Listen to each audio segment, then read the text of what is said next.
since 1990, your home for Major League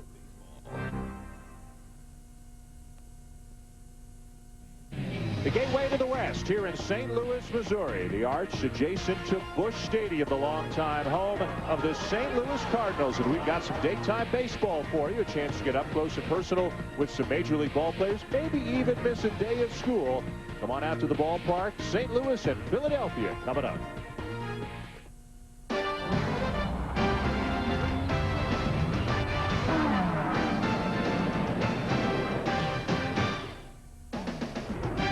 Glad you're along with us here at Busch Stadium in St. Louis this afternoon. The ESPN Day game between the Phillies and the Cardinals, as the Phillies, who were struggling until they got here, try to complete a 3-game sweep of the Cardinals here in St. Louis. Hi, everybody. Dan Schulman and David Justice with you. And like this guy, we've got some pretty talented hitters in the ballpark here today. Let's start with Jim Thome. Now, David, a lot of people have trouble getting Jim Thome out, but the Cardinals have more trouble than anybody else. Well, I agree with you. There are a lot of teams in this boat that have troubles getting Jim Thome out. He's a tremendously patient hitter. Now, once you go through a starting rotation a couple times, there's nothing that they can throw you that's going to surprise you. You've seen the fastballs, you've seen the curveballs, and you've seen their changeups. But one thing that makes Jim Thome so well is he does a great job of game planning. And when you're facing a team that you hit well, you got a pretty good idea how they're going to pitch you, and you can game plan a lot easier against them. The Cardinals have to figure out how to get Thome out. They also have to figure out how to win here at home. They're 7-2 on the road, but they're just 3-9 here at home, and that ERA at home is the worst of any team in the National League. And this traditionally, they've had a great home field advantage right here. One thing that could help today is if Albert Pujols could get hot against the Phillies, but unlike Thome, who really wears out the Cardinals, the Phillies seem to have a pretty good idea of how to get out Pujols. And as I said earlier, if you want to get Pujols out, you need to watch as many tapes as you can of how the Phillies have pitched against him. This is a guy that I feel you'll never stop Albert Pujols. You just hope that you can slow him down. And I think the Phillies may have found a way of slowing him down, but this is definitely a guy you never stop him. Kevin Millwood will try to slow him down here today. Chris Carpenter will be on the mound for the Cardinals as the Cardinals try to avoid the sweep. In addition to the ball game today, we've got a lot more coming your way. We'll hear from Scott Rowland, the all-star third baseman of the Cardinals momentarily. Billy Wagner on the inside pitch about pitching from the stretch. And Hall of Famer and Cardinal legend Red Schoendienst later on today here in the booth.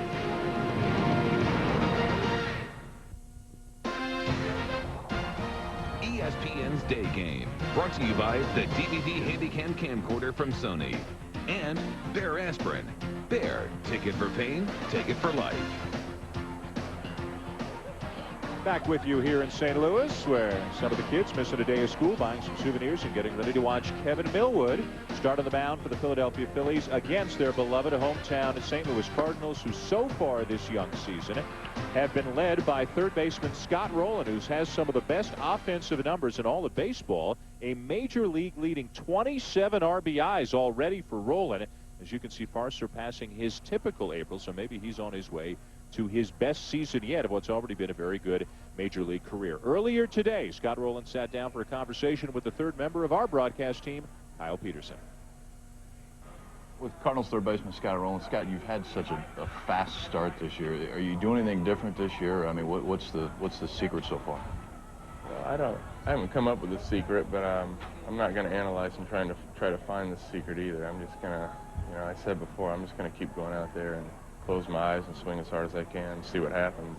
I've been in pretty good position at the plate, physically as far as my stance, and I've been able to be consistent and be able to put, good swings on balls, almost every day. It doesn't mean you're going to get a hit, doesn't mean you're going to hit balls hard, but if you're consistent, you're in good position, you have a lot better chance of squaring the ball, hitting it hard. You guys have kind of been a tale of two teams a little bit this season, 7-2 on the road, but now 3-9 at home. Is there anything that, as a team, you feel like you're doing differently at home, or is it just one of those things that is happening? Yeah, it hasn't, I guess it's been brought to our attention a little bit, but we don't talk about it in the clubhouse. I mean, there's no better place to play than right here, at Busch Stadium with the fans here in St. Louis. You know how great they are. They come out and they support us, and, they want to win as bad as we want to win. So, we feel maybe we feel bad for the fans and for people here, but, we feel we have to get it done. There's no doubt we go on the road. We've won some games. That's what's kept us in it right now. But this is a great place to play. It's a great ballpark to play and to win in. So we don't have any answers. And you know, we're just going to keep coming out and plugging as hard as we can, and you know, try to pile up some wins. Obviously, you have some history with the Phillies, haven't been there, but your numbers here at Busch Stadium are unbelievable against the Phillies. Do you get any more up for a game against the Phillies against anybody else, and how do you explain your success against them? Well, personally, you know, I believe that you play at your own intensity level, you know, whatever that might be, and you know, emotionally, especially when you go back to Philadelphia, it's hard, you know, with the thundering boos. It's hard not to your emotional level and your intensity to rise a little bit, and what I find myself doing is trying to bring myself down to play where I can just focus on the ball and focus on the game and not what's going on around me. And it's easier for me to do that here. I mean, obviously, you know, I have a lot of friends over on the other side, and you know, they're on me all game over in the dugout, and you know, playing with me over there. But it's you know, there's a lot of great people over there, a lot of my friends over there, and you get a little emotional about things playing against the guys you played with for so long. But you know, you try to come down a little bit and put yourself in a nice groove where you can just, you know, make the adjustments, see the ball, play the game. And it's easier for me to be able to do that here than it is in Philadelphia, obviously. Now, Larry Bow, the manager of the Phillies when Rolen was there, and still now. And of course, the Phillies fans get a little bit emotional, David, about Scott Rolen for a different reason, upset that he decided that he didn't want to play there long term. And the Cardinals' annual visit to Philadelphia will be next week, and Scott Rolen says, you know what, that's good. Let's get it out of the way, and then I don't have to worry about it the rest of the season. And the beauty of it is they only go there one time. Yep. So he has to put up with the Philly Fanatics for just 3 games, and then he's done with them for the rest of the year. The Phillies have won 4 out of 5, and they're starting to swing the bats a little bit better, especially in the middle of the lineup. Abreu has really heated up to get to 261. Tomey and Burrell really carrying the offense. The trouble spot offensively for the Phillies is at the top of the lineup, just not finding anybody who's getting on base consistently. Marlon Byrd is the leadoff hitter today for Philadelphia. Big 29-year-old right-hander Chris Carpenter is on the mound for St. Louis. He missed part of 2002 and all of 2003, with the exception of some minor league rehab starts after not 1 but 2 operations on his right shoulder. And he is hoping to bounce back to the form that he once showed as a young pitcher with the Toronto Blue Jays, a regular double-digit winner. And the Cardinals really need him to solidify the back end of that rotation. Here's center fielder Marlon Byrd hitting just .224. And we are underway here in St. Louis as Carpenter is in there with a strike. Look at that on-base percentage at .307. Jimmy Rollins, who's on deck, his on-base percentage is .250. Now a rope to left field. Going back and reaching up to make the catch is So Taguchi. And Byrd is retired for the first out of the afternoon. Well, one thing that Chris Carpenter or whoever's on the mound for the Cardinals knows, they're going to have some of the best defense in baseball behind them. Oh, absolutely. You're talking about Gold Glovers. You're talking about Matheny. You're talking about Renteria, Rolen, Edmonds. It's so important for this pitching staff to throw strikes and use this Gold Glove defense behind them. Stay away from walks. You know, get the pitching and get the ground balls and let your defense work for you. Now Jimmy Rollins. You saw Taguchi in left and Porter in right. A day off today after the night game for Ray Langford and Reggie Sanders. Neither one of them with good career numbers against Kevin Millwood, and also, I guess, at that age where you can use a day off every now and again, so why not get it today? On the 2-0 pitch, a rope to right field, but Porter is there, so both Byrd and Rollins have hit the ball hard, but they've hit it right at a St. Louis outfielder. And I was talking to both those young players before the game, and they said exactly that. The at-bats are getting better. We just can't find any holes. That was a pretty good swing by Byrd, the first at-bat. Rollins, that was a line drive just right at him. So you just got to keep plugging, but they both are starting to feel comfortable with their swings. 2 outs and nobody on for the Phillies here in the top of the first. Carpenter will face right fielder Bobby Abreu. And Abreu was one of those struggling Philly hitters until about a week ago, and he's been on an absolute tear over his last 7 games, raising his average better than 150 points. And boy, do they need him to get on base consistently in front of Tomey and Burrell. And I'm not surprised. Like I said last week when we had the game, this is a guy you knew he's not going to hit 170 all year. He's a tremendous player. He's a 300 average type guy. He's going to hit you 20 to 35 home runs. He's going to drive it 100. He's going to steal bases. He does it all. He's a complete player all the way around. So you knew he was going to come out of it. There's the tears you can see that he's been on over the last week or so, coinciding with a bit of a resurgence by the Phillies offense as a whole. But we saw them last week. They lost a couple of heartbreakers to the Marlins. They were high-scoring games. They just got outscored in both those games. But since then, they have taken 2 out of 3 at Montreal, and now they've won the first 2 games here in St. Louis. The Phillies are a game below 500 at 9-10. The Cardinals are a game below 500 at 10-11.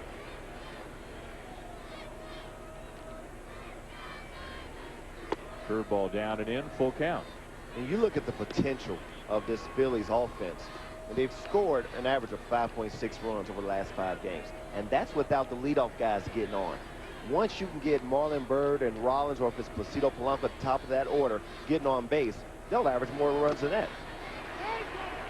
The ball was held eventually by Mike Matheny, so it's a strikeout, and Abreu is gone. We'll see Pujols and the Cardinals when we come back for the bottom of the first. Tony La Russa looking for his 700th win as manager of the St. Louis Cardinals here today. Let's look at the lineup that La Russa is putting on the field today, and a lot of gaudy averages. The St. Louis Cardinals, although they haven't hit as well the last few days, they lead the major leagues in home runs right now. They've had some extraordinary production early on in the season. Still, they're below 500 as a team. On the mound is a pretty tough competitor in right-hander Kevin Millwood, a guy I would gather you tangled with once or twice in your career. Well, just in exhibition games, but I mean, he's throwing the kitchen sink at you. Fastball, 4-seamer, 2-seamer, slider. First pitch swinging, former Philly Marlon Anderson bangs one down into the right field corner. And he is on his way to second base with a leadoff double. See, one thing these hitters understand about Millwood is this is a guy who doesn't walk a lot of players. And coming over from Atlanta, where they preach so much first pitch strikes, you know you're going to get a good pitch to hit in that first pitch or that second pitch. And he didn't wait around. Anderson didn't wait around. Now look at the defense behind Kevin Millwood here today. And I love Jimmy Rollins at shortstop. He's got tremendous range, great arm. Coming into this season, the best fielding percentage among National League shortstops since the beginning of 2001. His counterpart, one of the great all-round shortstops in the game of baseball, Edgar Renteria, stepping in now for the Cardinals. Renteria shows bunt, and he takes ball 1. This is the first time this year Renteria has hit in the 2 spot for St. Louis. Good numbers, but he is not hitting in the clutch as well as he normally does. Normally in his career, he's one of the great clutch hitters in baseball. But he came up with his first hit of the season with a runner in scoring position just last night. And, you know, every year, I remember talking to Cal Ripken one time and when I was a young player. And I asked him, you know, just talking about how can I have some longevity in this game. And I remember him telling me every year is different. Every year is different. This year, right, he's starting out a little slow. But he's got to remember the type of player that he is. He is a guy who can drive in runs. You're just starting off slow. You got a lot of baseball left to be played. And he'll be fine. I have total confidence that he'll start swinging the bat well with him in his scoring position. Still right in his prime. He drove in 100 runs last year. Won a Gold Glove. Hit .330. I mean, he had one of the best all-round seasons a shortstop can have as he takes that big breaking ball inside. And it's 2-1. And he also owns Kevin Millwood. 12 for 24 lifetime against him in his career. But he's in a position now where he has to get this runner over to third. Play small ball. Do the fundamentally right thing here is hit a ball to the right side, which he is tremendous at doing. That's why he's a pretty good second hole hitter, because he can do a lot of things with the bat. Infield and outfield all shading Renteria to hit the ball the other way. As David mentioned, that is the strength for Edgar Renteria. You tend to hear so much about some of the other great, especially American League shortstops, but look at how Renteria's numbers stack up. Not bad when you look at this group. Well, he's very solid. He was voted in as an all-star in the National League, so a lot of fans do recognize him as a premier shortstop in the game. Leadoff man at second for the Cardinals here in the bottom of the first. And an awkward-looking swing there by Renteria. Not happy with himself at all as he strikes out and fails to advance the runner. You look at this, Millwood's going to try to give him something to pull. He goes with a fastball that's actually tailing in on him. That's a tremendous pitch by Millwood, especially to a guy who can handle the bat as well as Renteria does. You can hear all the kids who are in the house here today as Renteria disappears down the step. A squeal of an ovation for Albert Pujols, maybe the most popular Cardinal, as he steps in. the defending batting champion of the National League, runner-up for the MVP for the second year in a row to Barry Bonds. And as dangerous a hitter as there is in the game, with the possible exception of Barry Bonds. And all this, and he's just in his 4th year in the big leagues.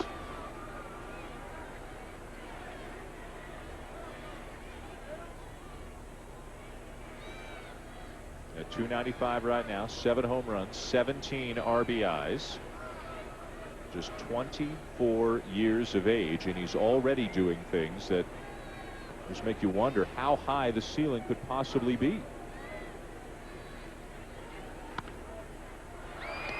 In the air down the right field line in foul territory. Tomey over for a look, but it's 6-7 rows back into the seats. Sam Holbrook is calling the balls and strikes here this afternoon. Paul Noward at first, Randy Marsh at second, and Larry Vanover at third. The Cardinals weren't so pleased with Vanover's work last night. A very close play at the plate that went against them. And also the strike zone in general. Some of the Cardinals were saying that they didn't think they were getting the calls they thought they should get. Let me ask you something. When you're the youngest of 11 children, do you ever get anything new, brand new? I would think you would just want to get to the dinner table quickly enough to get some food. I mean, that's 10 kids of hand-me-downs. I know. Or at least probably 5. I can't imagine. Breaking ball in the dirt.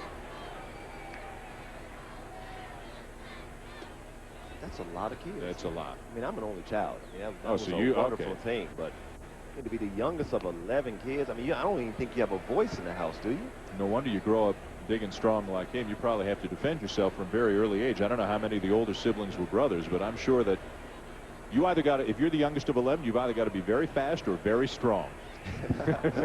Or athletically inclined, yeah. like Albert is. But he came over here at age 16, didn't know a lick of English. I talked to him before the game, and he just learned, you know, he's a very smart kid, learned English once he got over here. What a tremendous guy. I said it last year. When St. Louis signed him to a long-term deal, I thought it was a tremendous move. Not because he's a great player, but when you have young kids in the minor leagues, in St. Louis minor leagues, and they're looking for a major leaguer to emulate, there's no one better than him. He's a great guy in the clubhouse, hard workers, always sweating, and always trying to become a great player. That's the face of your ball club. That's what you want the young kids in the minor leagues trying to be like. High fly ball to left. Burrell racing back, and he's got room on the track to make the catch for the second out. Just didn't quite get enough to send it out of here.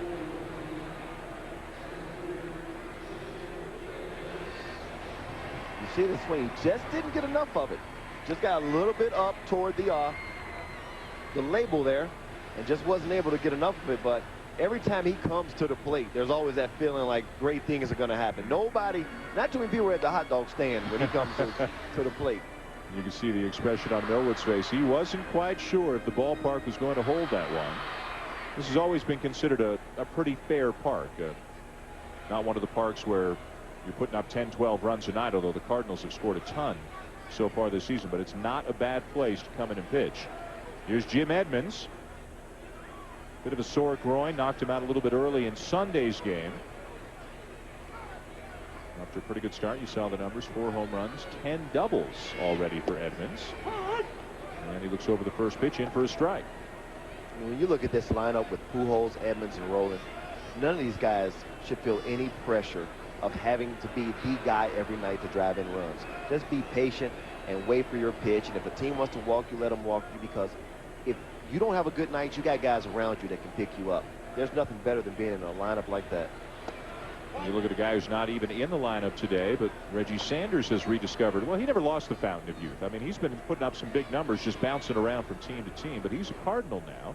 And not in the lineup today, but he's off to a terrific start with the bat as well. You're right, because when you're in a lineup where you are the guy and there's no one around you, there is a tendency to chase balls out of the strike zone because you feel the pressure that if you don't drive in the runs, then you're not going to score and you're not going to win. That's a lot of pressure to carry.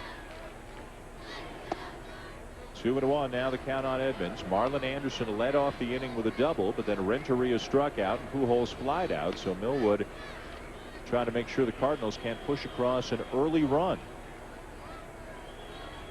At home, where St. Louis has really struggled, just 3-9, their biggest problem has been falling behind early. They rarely have taken an early lead here at their home ballpark.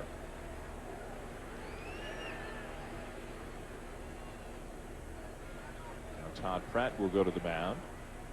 Pratt, a little bit of excitement. We were there last week up in Philadelphia when he and Alex Gonzalez really tried to exchange blows. I don't think anybody landed any punches, but they both, baseball announced yesterday, have been suspended for 3 games. Pratt immediately appealed the suspension, and we'll take that up with the Major League office when the Phillies get to New York.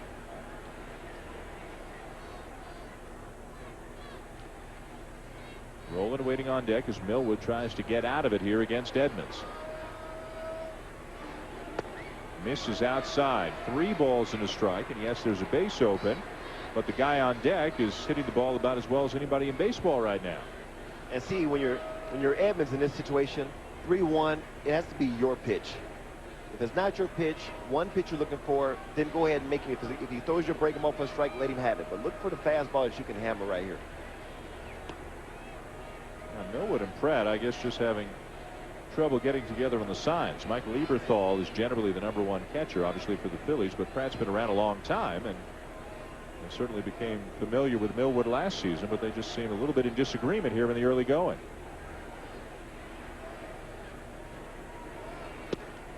Edmonds might have expanded that strike zone a little bit right there. See, when you're 3-1, you got a base open. There's a good chance that they may throw you a pitch. It's not a great pitch because, you know, although Roland is having a solid season, you know, he is right-handed. And you have to give the respect to Edmonds that this is a guy that you make the wrong pitch 3-1, we can put some runs up on the board quickly. But yeah, Edmonds in that situation has to look for a better pitch than that breaking ball. A wide stance for the left-handed batter who hit 39 home runs a year ago despite battling some injuries last season as well. The 3-2. Strike 3 called on the inside corner, and now Edmonds has some words for Sam Holbrook as he makes the walk back to the first base dugout. Jim Thome will lead off the second for the Phils. Back here in St. Louis, the ESPN day game. Dan Shulman, David Justice, and Kyle Peterson with you. No score, top of the second. Jim Thome steps in. First pitch swinging against Chris Carpenter, and lifts a mile-high fly ball to shallow right center field, and Jim Edmonds all the way over to make the catch. And the Cardinals don't know what that feels like to get out Jim Thome on a consistent basis. He has some monster numbers against them. 13 home runs in just 64 at-bats. Had 3 RBIs and 3 hits last night, but Carpenter retires him on 1 pitch. And he got away with one. It was a fastball that was actually up in the strike zone. And in order for Carpenter to be successful, he can't pitch in the middle of the plate. He has to keep the ball down. He's been working on a sinker because most guys, when they throw the sinker, they know that in order for it to get good sinkage, it must be down.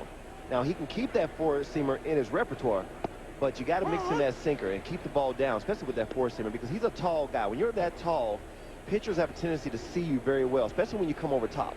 So you'll see guys swing at more fastballs that are up in the strike zone against tall pitchers because you see it so well. Inside to Pat Burrell, 2 balls and a strike. Well, Carpenter came up as a first-round pick in the Toronto Blue Jay organization, and actually Mike Matheny, his catcher here in St. Louis, look out. We'll have to finish that later as Carpenter drills Pat Burrell, and that's the first base run of the afternoon for the Phillies. See, one thing about throwing a sinker is because that pitch has such good movement, sometimes it's hard to control it. You saw the previous pitch where he was able to locate it inside. That time it got away from him.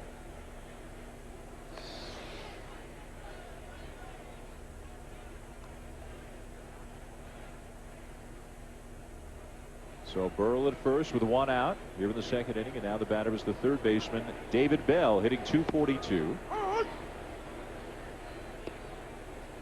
That sinker or two-seamer is something that Mike Matheny, his catcher, is trying to get Carpenter to use more because it makes him concentrate on keeping the ball down. But as you said, that one got away from him and ran right in on Burrell, hit him right in the hip.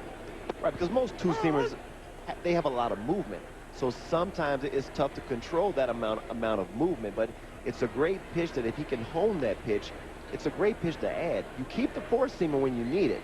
But to have that two-seamer, that movement down in the strike zone, it's going to give you more ground balls. You can use his gold glove defense behind you. Just be a better pitch for him.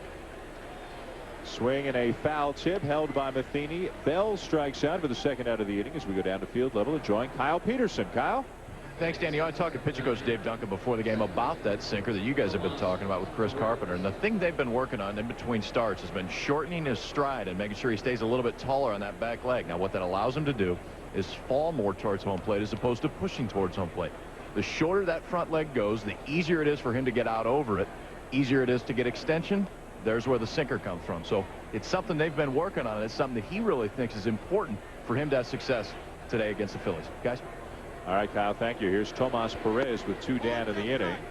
Breaking ball misses outside. Carpenter is now 29, but after missing basically a year and a half after 2 shoulder operations, probably it's almost like starting over, David. I mean, no doubt about it. But when you look at his pitches, look at the breaking ball. He's got a great bend, 12-6 breaking ball. He's got the 4-seam fastball. As you look at him right here, as we said, he was hurt last year. He's trying to get back to where his confidence level is to a point in which he can just go out there and just let it go. But when you haven't pitched for the amount of time that he hasn't pitched, it takes time to get all the way back. A swing and a fly ball, pretty well hit to right field. Porter is going back, but the ballpark will hold this one as Tomas Perez flies out, and that will end the inning. We're scoreless through an inning and a half here in St. Louis. Back to the bottom of the second, a day game tradition here at Busch Stadium in St. Louis. While you're watching the game, you can head out to center field, get yourself a haircut, which in your case, in my case, we could probably do during a commercial break. We don't need a whole lot of time out there. Yeah, but see, you still fighting it. I'm not fighting no more. You know, I got the clean, crisp look all the way around. You still. This is not much of a fight. You're still fighting. I'm losing the fight. Don't let it go, man. You know that. Ball is beautiful. Get right? rid of that. There's not much here. That. What's that in living color? What was it called? Homie D Clown. Get rid of that Homie D Clown look. Here's Scott Rowland leading off the bottom of the second. You even noticed I got a haircut between last week and this week when you saw me. You're a good-looking man, boy. I was proud. I'm glad you got that haircut. I'm giving in. You're winning me over to your way of seeing things. Here's Rowland. Look at the start for him, leading the majors in RBIs. 27 RBIs in 21 games here to start the season and hitting .354. Not to mention the fact the guy has won 5 Gold Gloves. This maybe is time we start mentioning Scott Rowland among the elite players in baseball, both offensively and defensively.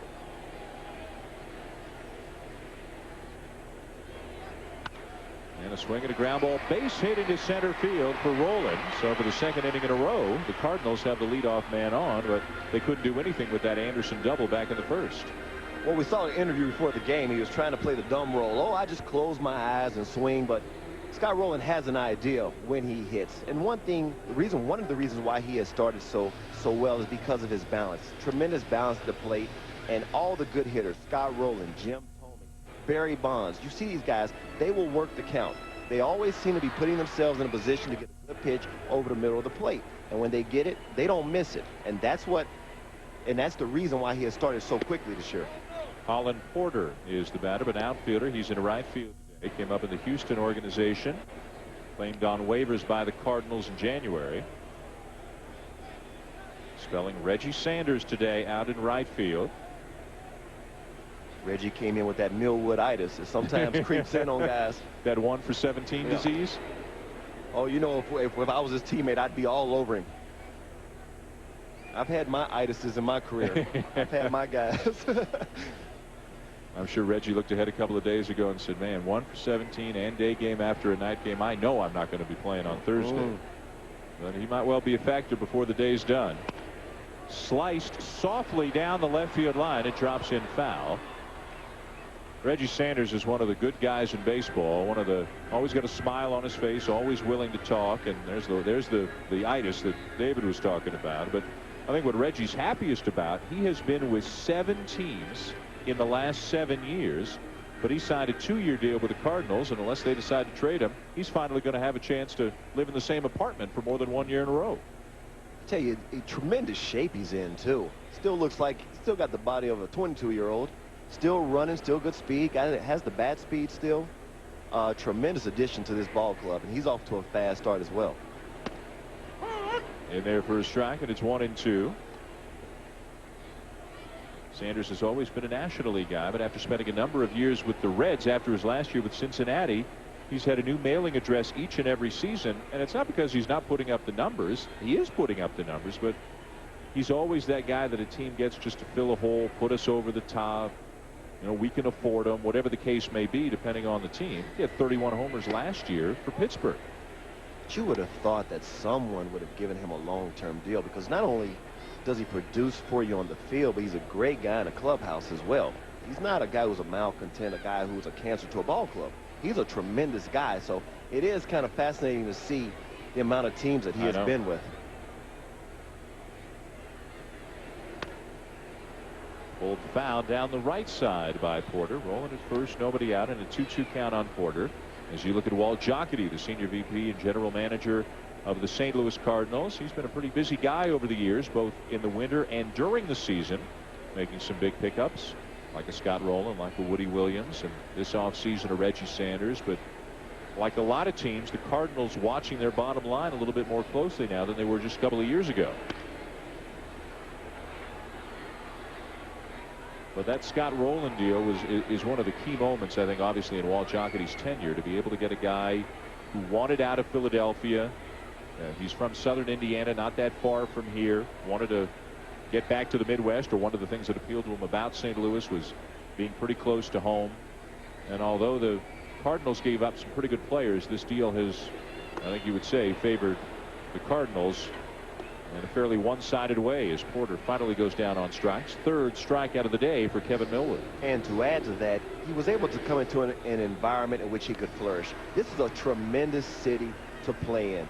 These fans, bar none, are some of the best fans. I mean, when you're on the opposing side, you love coming to St. Louis because they don't rag you. They don't get on you. You almost feel like it's a home game between the St. Louis A team and the St. Louis B team. I mean, these are great fans here. They love their team, very supportive, and an environment in which Rowland can flourish. Runner at first, one out, and the batter is the catcher, Mike Matheny. And a weak chopper up toward third, charged by David Bell. Only played at first. They'll get Matheny. In the second, it goes Rowland now with 2 down. Don't forget, Sunday night, join John Miller and Joe Morgan from the ballpark at Arlington. It'll be Manny Ramirez of the Boston Red Sox, one of the hottest teams in baseball. They've won 4 in a row, 13-6 overall, taking on the Texas Rangers, who are playing some pretty good baseball themselves at 12-9.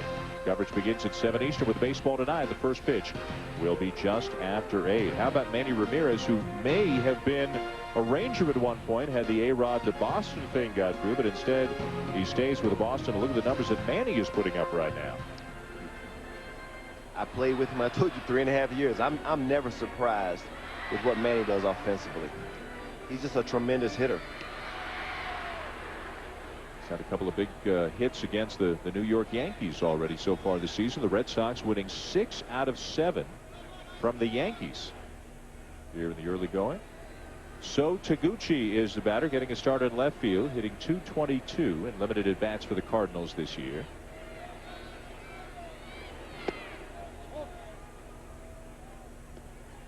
Cardinals with a leadoff man on for the second inning in a row, but in danger of stranding a runner in scoring position for the second inning in a row. You can see Taguchi's experience in Japan. Won 5 Gold Gloves in Japan as well. Known much more for his defense than his offense.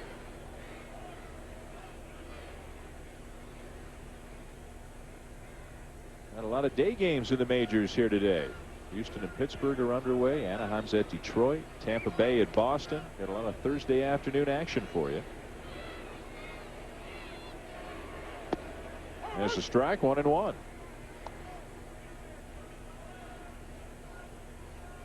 How big of a fan were you of the day game after the night game? Oh, I hated it with passion. Especially as I got older. I was asking just to see if you were going to be honest with all of us, but you were. Well, I'm always honest with you, Dan. We've developed that type of relationship where honesty is very important. It is. We're going to work together. We need honesty. But I don't want you to deceive the viewers. That's my main concern. Well, I mean, I'll try my best not to. 2 balls and a strike. Did you ever have a night game that went, 12, 14 innings, and then you had to come back? I mean, we broadcast that last week, but did you ever play in that? Absolutely, and these day games, it just takes time to get going. Usually you don't hit on the field, so guys come in, you're going to eat breakfast, then you go to the cages, It just takes a little bit of time to get going, to wake up on these, especially these noon starts. 3-1 on a pitch away.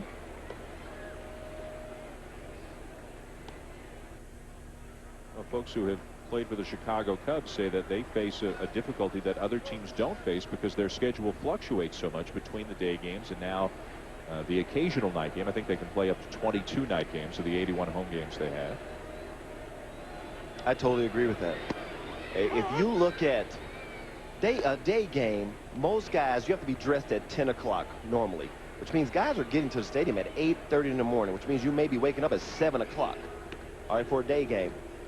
You talk to most guys, they would much rather be able to sleep in and play at night than have to get up every morning so early to play a game, especially when you're playing 162 games. Full count on Taguchi. And he sends a fly ball into right. Abreu is there. The inning is over. The Cardinals will leave a man on in scoring position against Millwood for the second inning in a row. ESPN's Day Game, brought to you by Viagra. Ask your doctor if Viagra is right for you. And GoRVing.com. Pursue your passions. For a free video, visit GoRVing.com. Cardinals Hall of Fame right across the street from Busch Stadium in the same building that houses the Bowling Hall of Fame. Here in St. Louis, some of the Cardinal fans check out some of the great tradition and history of the St. Louis Cardinal franchise that has won 9 world championships. It's a distant second, mind you, but they are second to the New York Yankees in most World Series won. There's Todd Pratt leading off the third for the Phillies. No score here in St. Louis on the ESPN Day Game. And continue our conversation about the day game after a night game. How about last week? I was joking with Mike Lieberthal because there was the long game the previous night and they had the day game the next day, and Lieberthal told me he showed up and just put his uniform on knowing he wasn't going to catch, knew Pratt would be in there, and he's sitting over there in his plastic spikes, and all of a sudden here's Pratt and Gonzalez for the Marlins getting into a fight. And automatically he's in the game. And he was like, dude, what are you doing? That was early, right? It was early, second inning. You think you got a day off, sit back, work on your tan a little bit and relax.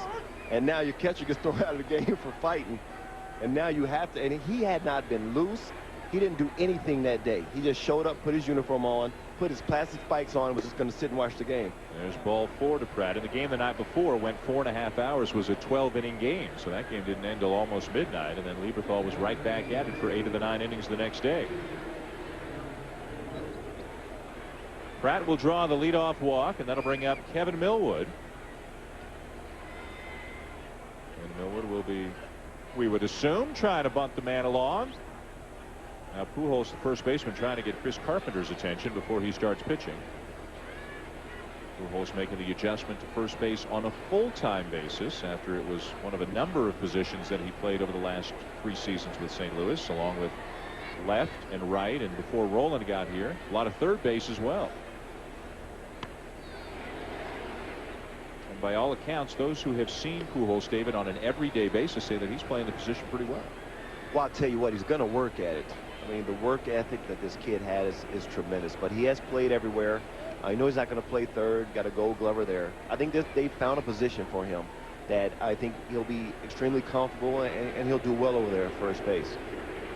Had the shoulder trouble last year, so they didn't want him in the outfield if at all possible.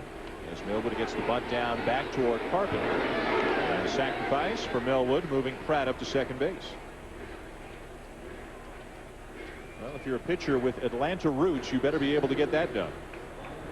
That's one thing. If you're a pitcher in Atlanta, you will learn how to bunt. That is something that they go over continuously, and it helps you as a pitcher. You've got a man in scoring position now. You help yourself. And Larry Boa likes what he sees. Boa has had an interesting start to the season, especially up until a week ago when the Phillies were really struggling. He lost his temper a couple of times with umpires, lost his temper a couple of times with local writers. Back to the top of the order now for Marlon Byrd. And a ground ball to the left side, gobbled up by Roland. 2 down. But so many expectations for the Philadelphia Phillies, and when they got out of the gate so slowly, that seemed to set Boa up to a low boil, and then You know, he just got pushed over the edge every now and again by a rider or maybe a fan. Who knows, maybe one of his own players, an umpire, whatever the case may be. But you can always tell pretty easily what kind of a day Larry Bowa is having. And you see they're starting to come around. I mean, the pitching is starting to come around. The offense. I mean, this is a team that is expected to win that division. And as you were saying, they started slowly. They started hearing the boos. You feel the pressure. You're not playing well, and there's a boiling point. And with Larry, you know, it doesn't take much for him to get upset. Here's Jimmy Rollins.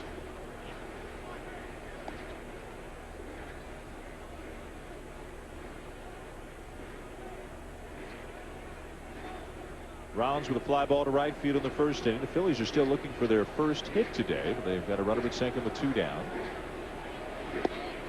Check swing, and it's ball 2 to Jimmy Rollins. Now, Billy Wagner, a guy who knows a little something about expectations and pressure. He will be our guest on the inside pitch during the coming out of the next break, as Billy Wagner will give us a lesson about pitching from the stretch.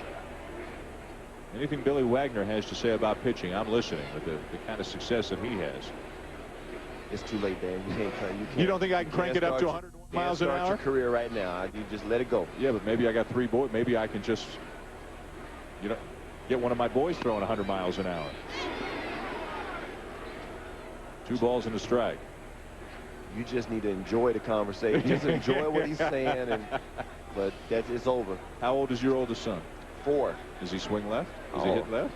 Right-handed. Right-handed? Yeah. With your beautiful left-handed swing, and he's a right-handed hitter? I tried to tie his arm around his back, but that didn't work. He just broke free. Has he got a nice swing? Oh, yeah. Yeah? I call him Tiger already. He's swinging a golf club. Yeah. I took him to the golf range, took him to the range. Yeah.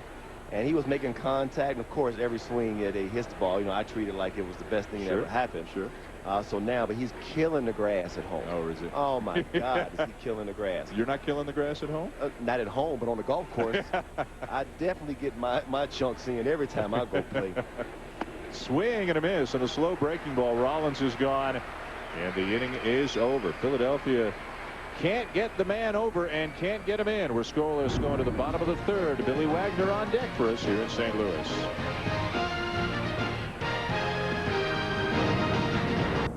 Back in St. Louis, time for the inside pitch. Billy Wagner, one of the best closers in the game. The Phillies closer talks to us about pitching from the stretch. For me, when I get my sign and I come up, I almost want to lean back on my back leg so that when I come set for my balance, I can sit here for a good amount of time without feeling like I'm wobbling. So I can sit here and stay balanced and poised to go to my target.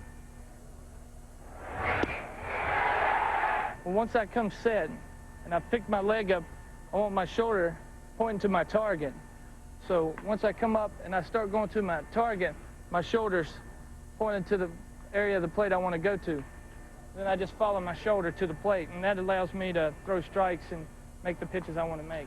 Once you're balanced and you start to lift your leg to make your pitch, it's about being soft, not a lot of herky-jerky. It's just about lifting and going to your target and landing soft where you don't have a lot of excess motion and herky-jerkiness.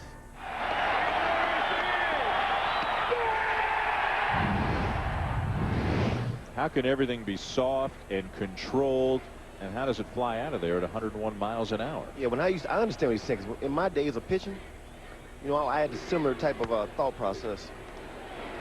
Carpenter with a chopper down to first, and Tommy makes the play. But you know, one thing he didn't mention is the leg drive that he actually gets off that back leg. Because once he comes balanced and he starts forward, he drives off that left leg. You look at the legs that he has. I mean, 2 tree trunks, 2 very strong legs.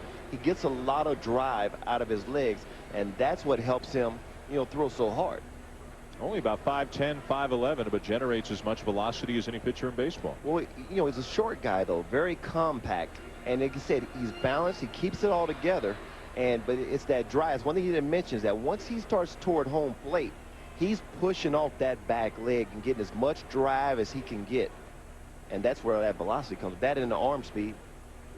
Here's Marlon Anderson. He doubled to lead off the first for the Cardinals. First pitch swinging, lines a base hit into right field. So Anderson's only seen 2 pitches here today, and he's got a double and a single. You ever face Billy Wagner? Yeah, I faced him one time. It wasn't a comfortable at bat. I would think. Actually got a hit, but it was one of them times, you know how you're guessing. I know it's a fastball coming. Right. I just hope it's in the strike zone because I'm gonna have a bat. I'm gonna have a bat out front. You got to start. But look at him right here.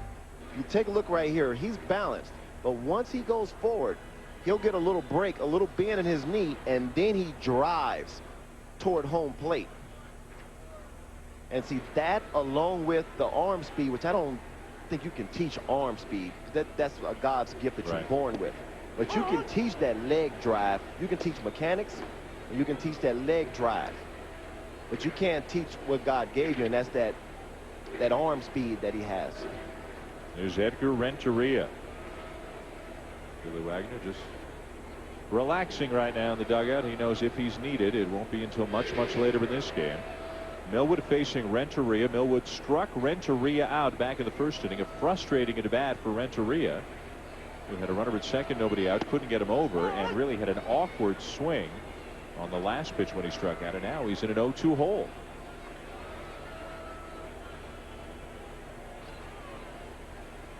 Phillies winning 7-3 on Tuesday night, 6-3 here last night. Again, the Cardinals will be back in Philadelphia next week, and then that's it. That's all the two teams will see of one another here in the regular season. Big series coming up here beginning tomorrow. The Chicago Cubs will be in town for 4 games against their arch rivals, the St. Louis Cardinals. And look at the current standings. Cubs, of course, a popular pick before the season. Houston as well. A lot of folks kind of forgetting a little bit about St. Louis, kind of assigning them 3rd place by default behind the Cubs and Astros. Fly ball into right. And Abreu over near the line. The runner straying from the bag, and he's doubled off. Marlon Anderson went too far, could not get back, and that'll end the inning. A costly base running mistake, especially because Albert Pujols would have come up to hit next. But Marlon Anderson runs the Cardinals out of an inning. Bobby Abreu heard the shouting from the infield that Marlon Anderson had strayed too far off the bag at first and fired one back into the bag to double up Anderson and end the inning. So we are still scoreless here as now Abreu leads off the top of the 4th, runs up to bunt, and he takes up and away ball 1. 5 for 10 lifetime against Carpenter despite striking out of the first inning. Carpenter was not allowed a base hit so far. He's walked a batter and hit a batter. This is his 4th start of the season, 1-1 with an ERA over 5, but his last start was his best start.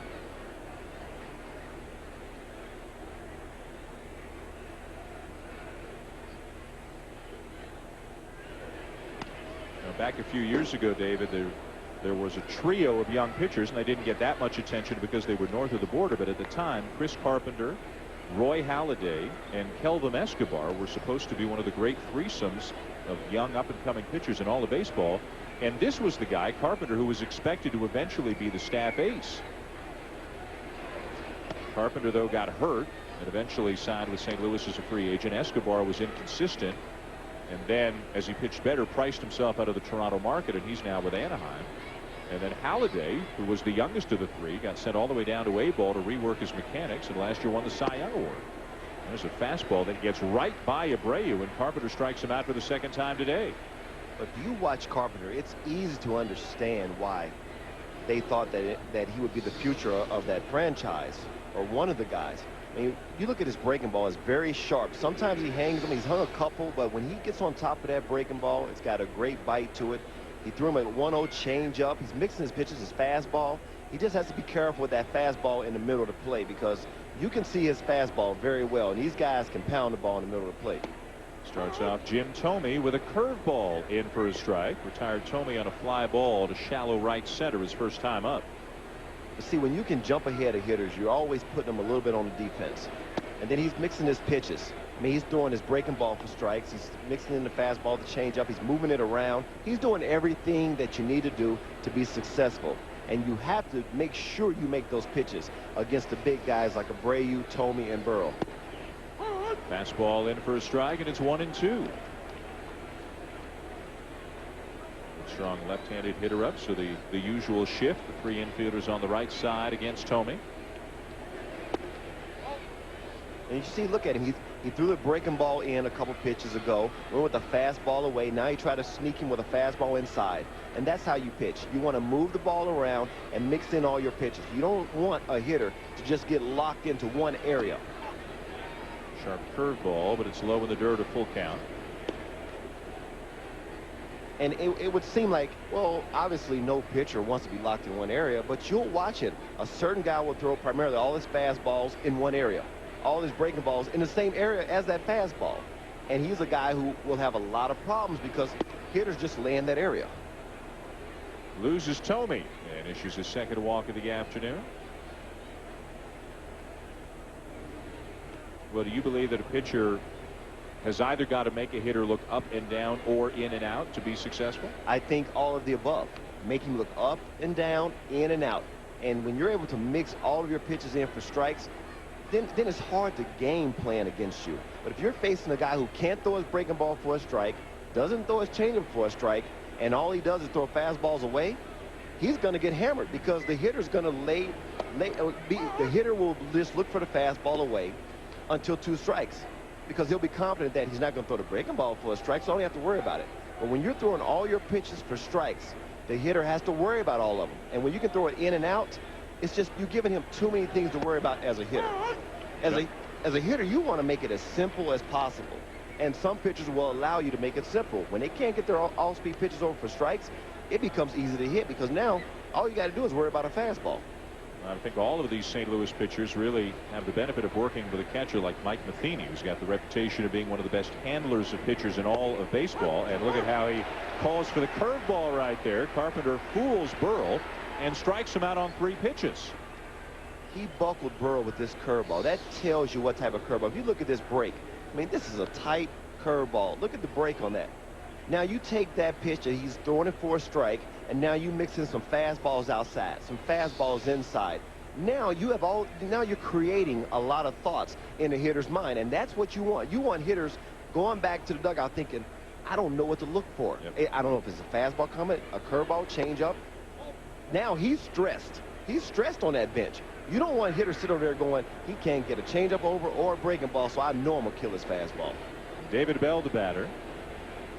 Well, you look at the St. Louis rotation as well. Matt Morris is up at the top of it. Woody Williams is a very, very good pitcher, assuming he's a healthy pitcher, and he's getting better and better. Had some shoulder trouble in the winter and again in the spring, but told us before the game today that he's feeling as good now as he has so far this season. And then you've got Jeff Suppan, Jason Marquis, who came over from Atlanta, and Chris Carpenter. And especially in the case of guys like Marquis and Carpenter, I mean, they're both talented guys, and it could go one way, it could go the other way. This has the potential to be a very, very good rotation if everything works out for him. Charged by Renteria. He will throw out Bell. And the inning is over. Still scoreless going to the bottom of the 4th. Cardinal legend and Hall of Famer Red Schoendienst will be our guest in the booth when we come back to Busch Stadium.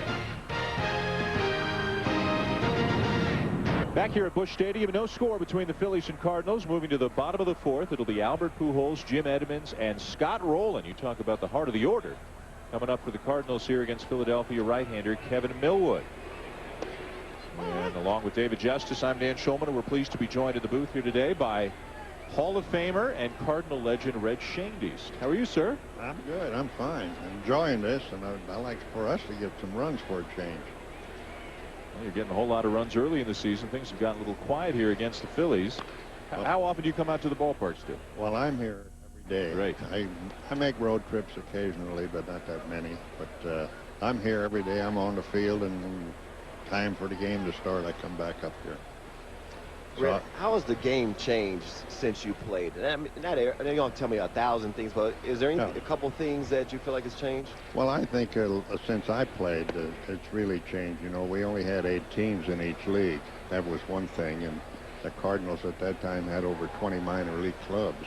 And you get somebody hurt or somebody, you know, they had 2 or 3 AAA clubs, 3 or 4 AA clubs, and you get somebody hurt, they were ready to come up to play. Now you're going to have to make a trade or do something. Is there anybody, and you've watched Albert Pujols now on an everyday basis for 3 years, and you played with and against some remarkable players in your playing career. Is this guy as good at this early stage of his career as anybody you've seen? Yes, he is. He's very talented, and he's focused. He comes to the ballpark and he stays focused. He's on everything. He wants to know what's going on, and he's a first-class player too. Ground ball will back up Jimmy Rollins a little bit. A good throw on to first to get Albert one down. Now, you played with the Cardinals, coached them, also managed them to a World Series. Tell us a little bit about Stan Musial and some of the memories you have of being alongside him. Well, I've been pretty fortunate in the game, you know, playing with Stan Musial, and then I got traded to the Giants. I played with Willie Mays, and of course I went to Milwaukee, and I played with Henry Aaron, Eddie Matthews, Spahn, and all them guys. So I've been I've been around great ball players, and in spring training, when you get to see the American League, when the Yankees was in St. Petersburg, we trained the same place and played about 7 games in spring training with Mantle and Joe DiMaggio and all of them in the Red Sox, Ted Williams. So I've seen a lot of good ones. Now, remember Willie used to catch the ball down around his waist a lot. Did the manager ever say anything to him? Because I know nowadays a manager wouldn't let you do that. And no, and years back, you know, they wanted you to catch the ball with both hands, and there was no question about it. But Willie had his thing, and he was able to do it. I always did say, if you can do it, do it. And he could do it. A base hit there for Jim Edmonds, a 1-out single for the Cardinals. We've got a question, read if it's all right, from a fan. Let's go down to field level. Kyle? All right, thanks, Dan. I'm with Bill Hager. He's from here in St. Louis, an old friend of Red Shandy's, a former hunting buddy, and then he's got a friend for his old bud. Go ahead. I just want to know, Red, whether you're going to be up at Raccoon Ranch this November. I think so, Bill. Well, listen, I know how you shoot, but I'd like to find out how your bumper pool game is. Well, you know, that's not as good. So anyhow, yeah, it's always great to be over at the Raccoon Ranch with the Hagers. I'll tell you what, everything hangs with Hager. The Raccoon Ranch. Scott Rowland is the batter now facing Kevin Millwood. David and I were talking before you got here about this town and the love affair that has existed between this town and this team. And, you know, David played in New York, and he was talking about Philadelphia, how, you know, the fans can be pretty rough. Why do you think this town seems to have such a unique relationship with the baseball club? Well, they got great fans here for one reason. You know, years back, we were in an old Sportsman's Park. You'd have, we'd pack the park every weekend because they came in from Arkansas, Kansas. In them days, there's where all our minor league clubs were. And they had guys that they follow, like Slaughter and Beasley and all of them in the minor leagues. They'd come back on a weekend, and I think that was the big thing. And their broadcasting and the covering for the Cardinals, I think, was great at all times, way back before Harry Carey and Jack Buck and Shannon and them. And we just, they had great coverage throughout the country. And for many, many years, St. Louis was as far west as Major League Baseball went. So they had a bigger radio network than any other team in baseball. The Cardinals did. And they had, I mean, basically, if you lived west of here, you were probably a Cardinals fan. That's right. And they had a lot of them, and they still do it. I don't know. It's just something they're pretty knowledgeable, I think, the fans here. I know I played in Brooklyn. I played in the Yankee Stadium, played them all over. But they're great fans all over the country, I think. And I've seen other ballparks where they cheer you when somebody made a good play, one of the visitors. So it's been fun. But here, I think they're more knowledgeable. 2-2 the count on Scott Rowland, and a sharp one-hopper to the second baseman. Should be a double play, and it is. Red, thank you very much for joining us, and we wish you and the team all the success this year. Thank you. Had fun. Red Shandy's Hall of Famer, Cardinal legend, retired number, part of the great history of baseball here in St. Louis. Back here in St. Louis, scoreless, top of the 5th. The Cardinals and Phillies wrapping up this 3-game series. The Phillies winning each of the first 2.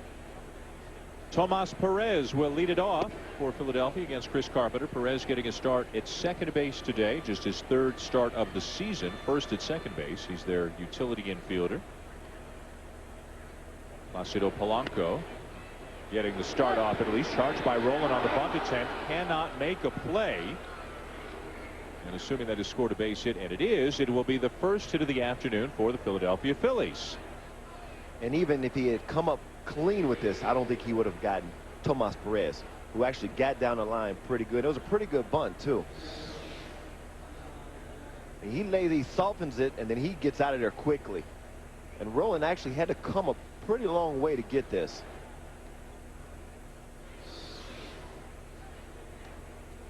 So the Phillies with their first hit of the afternoon. And now the batter will be Todd Pratt, the catcher, who walked to lead off the third. The Phillies have had 3 previous base runners.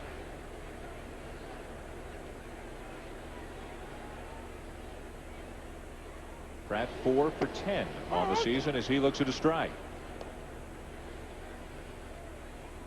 Moving down the third base coach John Vukovich for the sign. Perez, by the way, has decent speed, but not really much of a threat to steal. He's more of a base runner than base stealer. He might get something on, but unlikely he'll straight steal as Pratt takes the ball inside. We also have the pitcher in the on-deck circle right now.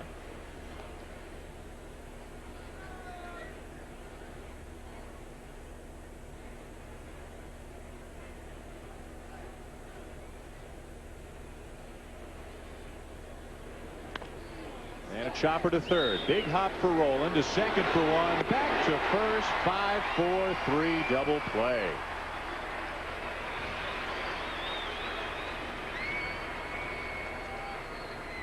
Well, if you're a pitcher on this St. Louis staff, and if you can get the other team to hit the ball on the ground, you're generally going to be very happy with the results. Well, you look at this swing. What I like about this play is the throw, the positioning of the throw to the second baseman. Perfect placement in an area in which he can get to it really quickly and throw to first base. It wasn't low, it wasn't in the dirt. Made the second baseman's job easy to turn that double play. Marlon Anderson, the second baseman today. Tony Womack was getting a lot of playing time at second and doing extremely well for the Cardinals. And then he hurt his triceps and he's missed about a week. They hope to get him back tomorrow. And Bo Hart, who was a bit of a sensation for a while last year when he got called up, is also with the team. So look out. Right over the head of Millwood on the 0-2 pitch. And see, that's what I'm saying. Carpenter, because he hasn't pitched in quite a while, you know, he'll hang a couple of curveballs. Doesn't have a great feel every time he throws it. You see him, he'll break off some great ones, but then once in a while he'll throw something like that. There's a better one. Swing and a miss. Millwood gone, and the inning is over. 5 shutout innings for Carpenter. 6 strikeouts. Scoreless going to the bottom of the 5th. Duel on our hands here in St. Louis today between Kevin Millwood of the Phillies and Chris Carpenter with the Cardinals. Final game of this 3-game series here in St. Louis. The Cardinals trying to avoid a sweep. Both of these teams come into action today a game below 500. There's Colin Porter looking at a pitch outside from Millwood, ball 1. After Porter, it'll be Mike Matheny and then So Taguchi down near the bottom of the Cardinal lineup, the 6, 7, and 8 hitters. I guess if you're a pitcher opposing the Cardinals, especially with this lineup today, last inning you got through Pujols, Edmonds, and Roland, and now maybe you kind of take a deep breath and say, well, maybe I can have an easy inning, but you can't take anybody for granted, even if they're hitting down near the bottom of the lineup. I mean, you're right. You can never take a major league offense. You can't take it off, because as soon as you make one mistake, there's your hit. And there it is. Line drive to left center field. Bird will try to cut it off. Keeps it in front of him, but it's still a leadoff double for Porter. See, the one thing about Millwood, because he does not walk guys, you know you're going to get a pitch to hit. And you're right. He was able to work through the middle of that lineup, did a great job. But if for 1 minute you slip against this is a young kid, but he can hit a fastball, especially one right over the middle of the plate, which he got right there and was able to hit a double. So the Cardinals had a leadoff double in the first, couldn't score him. Had a leadoff single in the second, couldn't score him. Had a man on, but lost him to a double play in the third. Had a man on, but lost him to a double play in the fourth. And now they've got a leadoff double in a scoreless game here in the bottom of the 5th. And see, now you'll see if he'll try to pitch Matheny the same way he pitched Renteria earlier. It's trying to get him to pull a pitch to keep from getting this runner over to third base, because this is a pitcher's duel. And it may take one run to win this game. So you got to try to do your best to keep that guy at second base.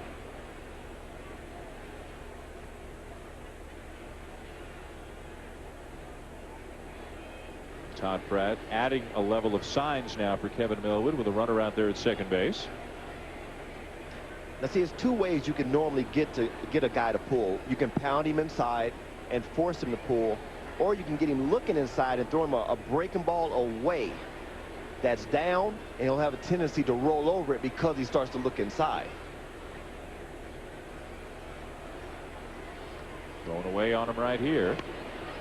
Bunted back to the mound, and the only play is to first base. So the sacrifice from Matheny moves Porter to third.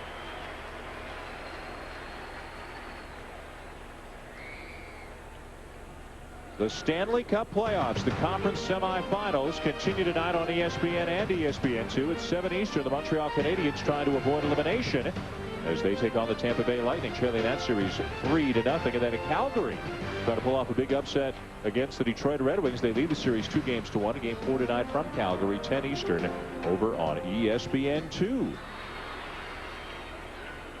Infield coming in now for the Phillies. So Taguchi is the batter. Runner at third, one out.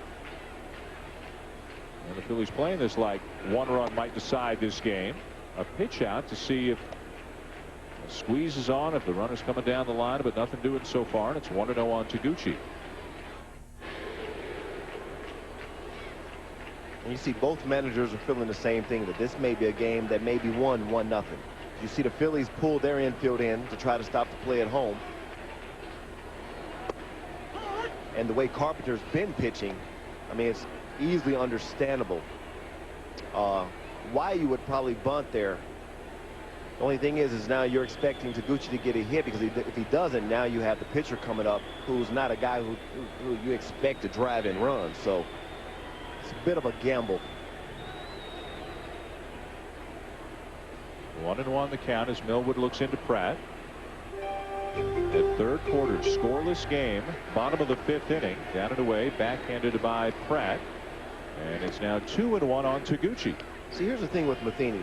If he bunts, you know he's giving himself up. But if you give him an opportunity to swing the bat, he could drive a ball through the infield to the right side for a base hit and score the run. But when you make him bunt, you're giving him up.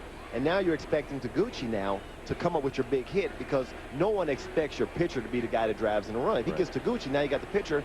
Now he has an opportunity of pitching out of this inning. Or at least come up with a fly ball.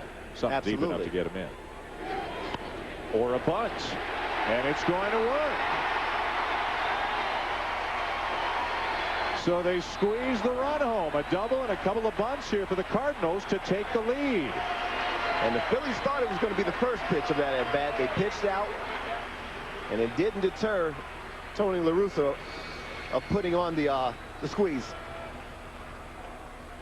Does a great job of getting that bunt down. And as a hitter, you're not trying to be fine when it's a squeeze. You just want to get it in play, because the runner on third has a head start. He's going to be safe. You just need to get it in play. Don't be too fine with the bunt. So 2 outs and nobody on as Carpenter comes up, and now Carpenter knows that he has a run to work with after the squeeze by Taguchi. 1-0 St. Louis. Carpenter 1 for 7 on the season.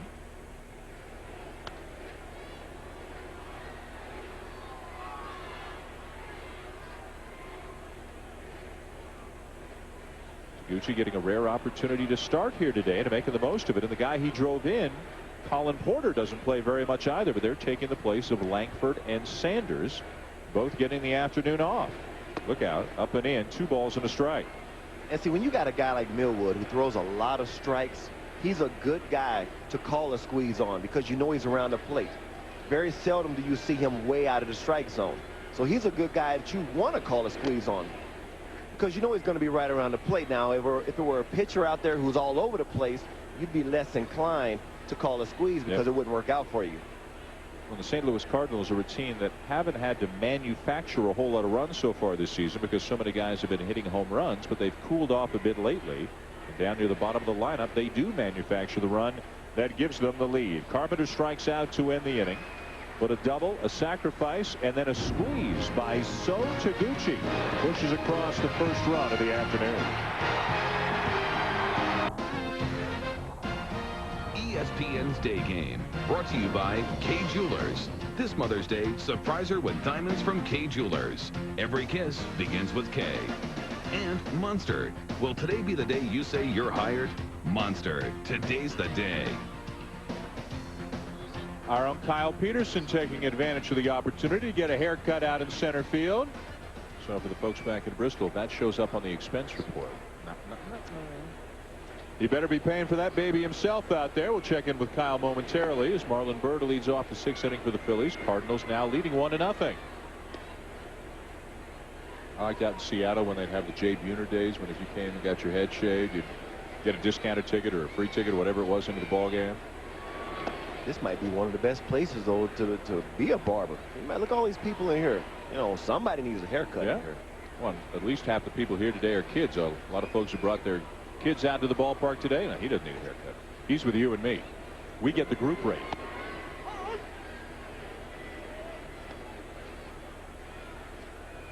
After Byrd, it'll be Rollins and then Bobby Abreu. And a pop-up for Renteria. Byrd is gone. One down.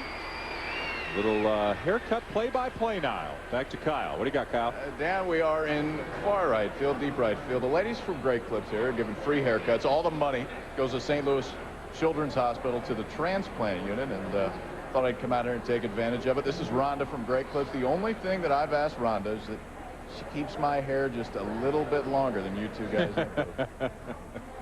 There goes your ride to the airport, buddy, after the game. Well, I mean, that makes a lot of sense because he couldn't carry a bald head like me and you. I mean, that's a good tip. Yeah. We choose to. Yeah, you know, we're comfortable. We're comfortable with our finish it. With what we're lacking. With what we don't have, we're comfortable with. You know, we had hair for like 30 years. That got old. Now we want to try I saw an old classic back with the Braves. You see the fade I had? With you? High top fade. Yeah. You know, I trimmed up nicely. A couple parts in there. Lined into right center field. And this will get down a base hit for Rollins, cut off by Edmonds. And he will hold him to a single. Peter Pasquarelli always comes up with the proper terminology and information. Reminds us that the proper way we're supposed to say it is we are follically challenged. That's the politically correct way. Thank you, Peter. But what's the term for when you've already let it all go and when you're still fighting it? See, my buddy Dan right here is fighting it still. He's still got the reverse mohawk going on the sides. Mohawk. He got the, you know, the east-west mohawk going. As you can see right there, see. You know what? You know, I spent all winter with Dick Vitale making fun of me and rubbing my head and all that. I want to get away from that this summer. Just go all the way out. All the way down. I mean, it's in now. All right, if I'm with you next week, it'll be gone. Now, look, I don't want to mess up your marriage now. don't make me be the cause. All right. If your wife is happy with it right there, you keep it like that. Don't do it. See my boy on TV? That's me. See, that's you. Yeah. We're in the same boat. All right. You're still fighting it, but if that's how your wife like it. Don't get me. Don't make me get you thrown out the house. All right. Okay. Here's Bobby Abreu. Rollins at first with a 1 out, a 1-0 Cardinals in the 6th inning. Jim Thome in the on-deck circle. And Chris Carpenter having by far his best start of the young season. He has struck out Abreu twice. Runner doesn't go, and the pitch swung on and missed. Abreu late on that, just got a piece, and it's 1-2. And Carpenter, as you talked about a couple of innings ago, David, he's really mixing up his pitches, the pitch selection and the pitch location. That pitch was 91 miles an hour. If he's not throwing that breaking ball and his changeup and mixing his pitches, that pitch gets hammered.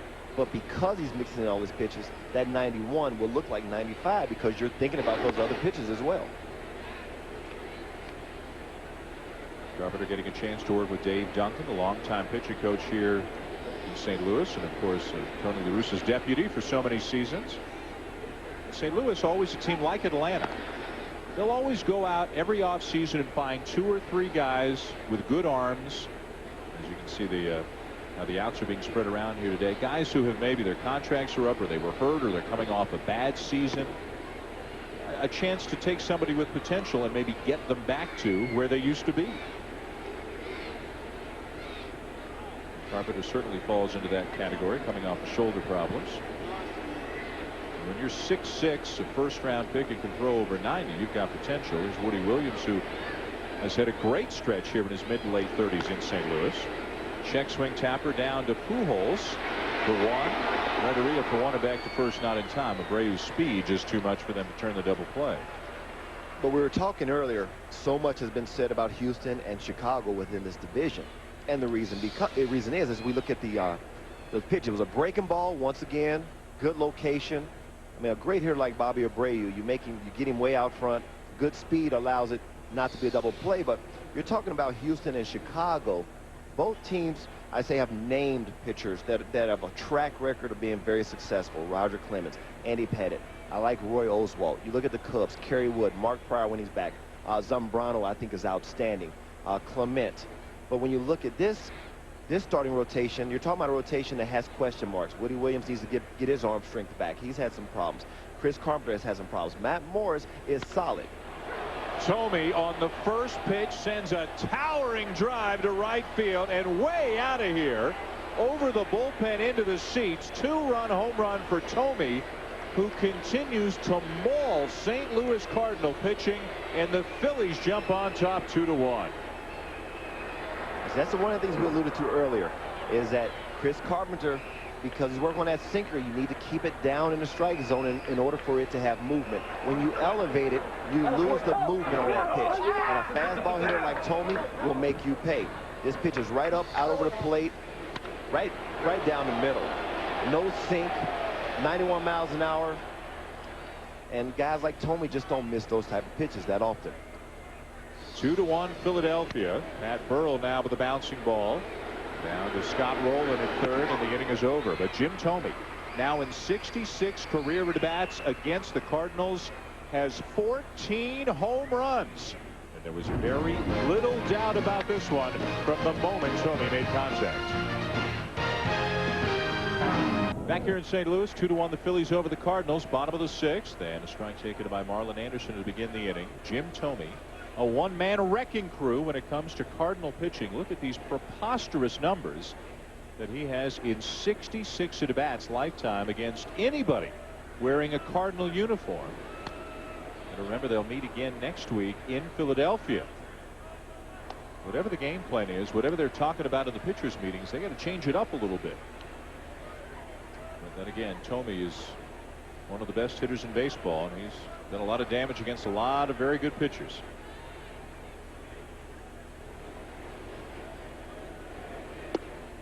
14 home runs in 66 at-bats.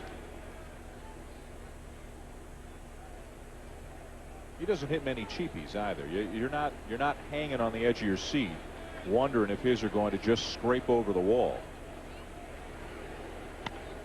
Breaking ball, a little flare into left field, will carry out to Burrell, and Marlon Anderson's retired, one down.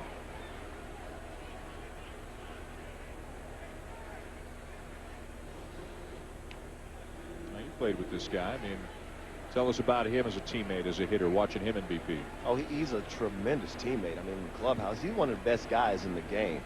But he's also another one of those guys that will get to the ballpark early. He's always working in a cage. I mean, sometimes I think he swings too much. Like, don't get tired. We need you for the game. But I used to always mess with him about his power. Renteria, shallow right. On comes Abreu, 2 down. I used to tell him the only park that can hold him is Yellowstone. Yep. That's it. He has enough power to hit it out anywhere. And see, like we were talking last week, when you hit 47 home runs, you have to be able to hit the ball out of different parts of the ballpark. Center field, left center field, and referring to Thome, who's a left-handed hitter. Because pitching is too good in the Major League. It'll be hard for you to pull 47 home runs. And that's tough to do. You have to have the ability to hit the ballpark out of left center field, center, and right field. And he has that ability, and that's why his home run numbers are up, because if you pitch him away, he'll drive you out of left center field as well. I mean, he's a tremendous hitter, and he's very intelligent, too. We were talking before the game, and he has a game plan when he enters in the game. Just like Bobby Abreu, these guys are not just mindlessly up there swinging. Meanwhile, the Phillies continue to do a very good job against Albert Pujols, who doesn't seem to do a whole lot of damage against them. He pops up to end the inning. Albert's a quiet 0 for 3. 2-1 Phillies through 6. Back here at Busch Stadium in St. Louis, it's the Phillies 2 and the Cardinals 1. Top of the 7th inning here as the Cardinals try to avoid being swept. by the Philadelphia Phillies. Lost 6-3 on Tuesday night, 7-3 or 7-3 on Tuesday night, 6-3 last night. It'll be David Bell, Tomas Perez, and Todd Pratt against Chris Carpenter, who had been sailing along until Jim Thome took him deep. A 2-out, 2-run homer last inning. There's Bell, first pitch swinging, lines the ball to left field. On comes Taguchi for out number 1. Well, don't forget to join ESPN for Sunday Night Baseball. John Miller and Joe Morgan will be at the ballpark at Arlington to watch Manny Ramirez of the Boston Red Sox take on the much improved, it looks like, Texas Rangers. They're off to a very good start. It all begins with baseball tonight at 7 Eastern. The game also available on ESPN Deportes and ESPN Radio and an ESPN HD. So no matter where you are or how you're looking forward to listening for it, you'll find it. Texas is hitting .314 as a team, the best in the major leagues, and that's with Mark Teixeira out the last couple of weeks, but he's getting close. Hank Blaylock's a guy we're going to be talking about for years to come. Michael Young as well. Soriano's down there. I mean, they're a fun team to watch. Kevin Mensch is good. He's fun to watch too, and he's had some big games recently. I like those young guys, man. I like to see young guys going out there and giving it 130% every game, and that's the way the Rangers are playing. Fouled out by Perez to stay alive at 0-2. And Texas right now is 12-9, tied for the American League West lead with Anaheim, although Anaheim is out to a 10-1 lead in Detroit today in the 6th inning. Texas has a 3-1 lead, 2nd inning in Kansas City. A lot of day games today around the majors.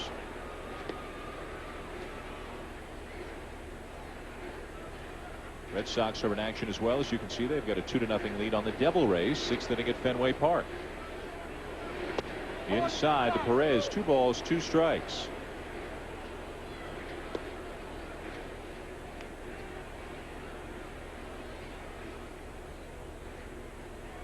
Just 3 hits on the afternoon for the Phillies, but they've got a 2-1 lead.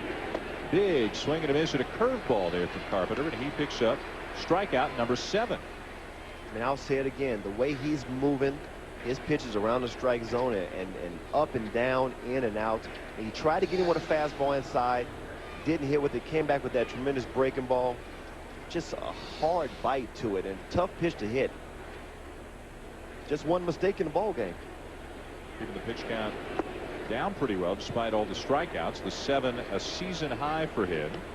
Career high is a dozen. Did that against the Yankees 3 years ago. Thome going over and telling the manager how he got it done, how he hit it out. See, this is an example of what good pitching will do to a ball game.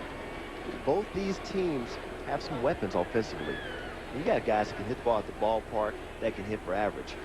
But when you have pitchers out there that are hitting their spots, mixing in their locations, it's tough to be very successful.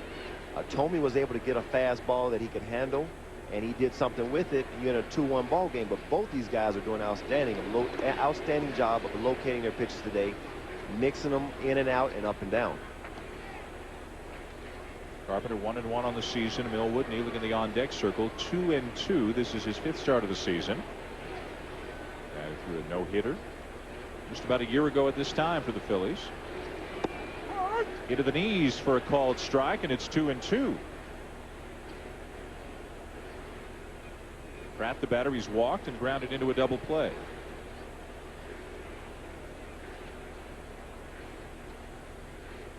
Philadelphia goes home to take on Arizona. The Cardinals wait for the arrival of the Cubs. Cubs are actually already here, having arrived in town early this morning, as that pitch brings Pratt to a knee, and it's 3-2.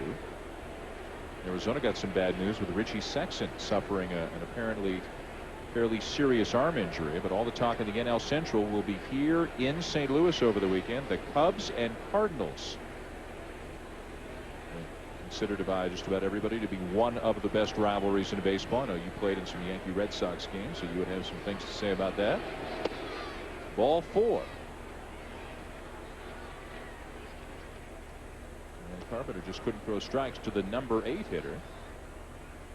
So the Cubs into town for 4 games over the weekend. Somebody's waiting for him already. We saw this guy before the game walking around in a Bartman t-shirt, and the number there is 96, and it says 96 years and counting since the Cubs have won the World Series. We're ready to get on the Cubs right away. Ground ball down to third. Tough hop, eats up Rolen a little bit, stays with it, and throws out Millwood to end the inning. We have arrived at the 7th inning stretch here at Busch Stadium. It remains 2-1 for the Phillies. Edmonds, Rolen, the first 2 scheduled hitters for the Cardinals. St. Louis as the sun makes an appearance here this afternoon, poking its way through the clouds. Dan Shulman, David Justice, and Kyle Peterson with you on the ESPN Day Game here at Busch Stadium in St. Louis.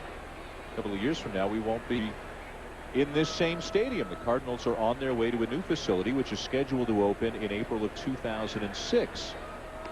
It'll be Jim Edmonds, Scott Rolen, Colin Porter for the Cardinals here in the 7th, trailing Kevin Millwood and the Phillies 2-1.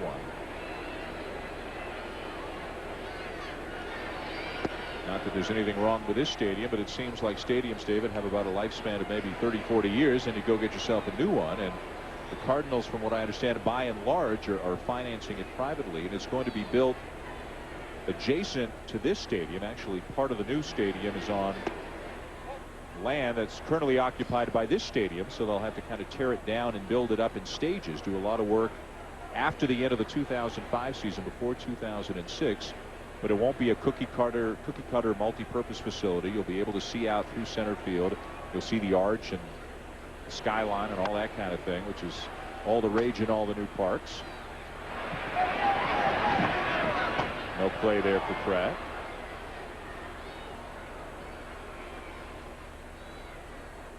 Artist's rendering of what the new facility will look like. And as you can see, you'll be able to see the arch out there in center field. Looks like kind of like Philadelphia, actually, where we were last week. And hopefully it'll be as nice as Philadelphia's. Yep. But you know, this stadium I still say is very beautiful. And this is a nice stadium. I've always liked this stadium. I've always liked playing here. Sometimes, you know, when you tear down an old stadium, it's because it's run down. Yeah. But this stadium, I think, by far is not run down. Now, there are a few teams who are not on the verge of replacing their stadium, whose stadiums are not nearly as nice as Busch Stadium is right now. I agree with you. This is a nice stadium. Always has been. Yeah. There was a real battle going on in the last year or two as they were looking at financing and so forth, that the building, the new stadium, might not be in downtown St. Louis, and that would have been a shame. I mean, this is the place where it should stay and where it will stay. Millwood will get a visit from Pratt, and now the Cardinals have some activity in their bullpen. Left-hander Ray King. Busch Stadium opened for business in 1966, so it'll be 40 years for this stadium by the time the new field opens up. As you look at King, the former Atlanta Brave. 1-2 on Edmonds, who has struck out and singled here today. 2-1 Philadelphia leading bottom of the 7th. And a fly ball into left field. Burrell looked like he dropped the sunglasses down when that one got up there, and he makes the catch. And the sun just poked out this half inning, so we know who's prepared by who's got the sunglasses out there with him. You know, earlier I was talking about game planning for a pitcher, but you got to understand, pitchers also game plan for the hitters as well. Before the game, Millwood was in there looking at tapes of these Cardinals hitters, formulating his own game plan. But what I liked is Brett Myers was sitting beside him. Brett Myers is a young kid, still learning himself, still learning how to pitch in the major leagues. And I think it was tremendous for him to be sitting there beside Millwood, because anytime you guys can talk about the hitters and how each one of you face them and what you think is a way of getting him out and what do you think he hits well, it's only going to help your pitching staff, because one pitcher may see something another pitcher doesn't see. And if you can find a weakness in a hitter and everybody gets on the same game plan, that hitter's not going to hurt your ball club in that series. Good breaking ball there, and it's 0-2, and it'll be one of these interesting situations where you play a team only 2 series the whole season, yet it's 1 week after the other. And if both of these teams stay on their rotations, then Millwood and Carpenter would face these respective teams again next week, so they'll have to make more adjustments. And that's why it's such a cat and mouse game, because you get to a point where you face a pitcher so much that there's nothing he can throw you that's going to surprise you. It's just a matter of him locating his pitches. The way these two pitchers are pitching today, and they faced I mean, this St. Louis ball club, these guys have faced Millwood before. You know, the Phillies, I'm not too sure too many guys, their guys have faced Carpenter, but once you see a guy enough, he's not going to surprise you. So for the pitcher, that's why it's so important for your location. If Carpenter hangs a lot of breaking balls, he doesn't pitch the way he pitches today. If Millwood is throwing that fastball down the middle instead of hitting the corners today, he's not successful today. So I don't know who would be a pitcher that you face time and time again. Say a guy like Nomo. Maybe you faced him a lot in your career. I mean, would it get to the point where you would know what was coming? It's just a question of whether he could put the pitch in the spot to make him successful? Well, yes. Some pitchers, you take a pitcher who it just is not, let's say a run-of-the-mill pitcher, your average pitcher. Normally the average pitcher cannot consistently get his fastball, curveball, and changeup over. All your best pitchers can do it. A guy like Pedro Martinez, you know, 2-1 count, a fastball count, he may throw you a breaking ball, and it's a crisp, hard breaking ball for a strike. Your average pitcher can't do that. Swung on and popped up at a very shallow center field. And back there to get it is Perez for out number 2. This copyrighted telecast is presented by authority of the Office of the Commissioner of Baseball. It may not be reproduced or retransmitted in any form, and the accounts and descriptions of this game may not be disseminated without express written consent. On Sunday, May 9th, bring your mom to the ballpark and join Major League Baseball in celebration of Mother's Day and the fight against breast cancer.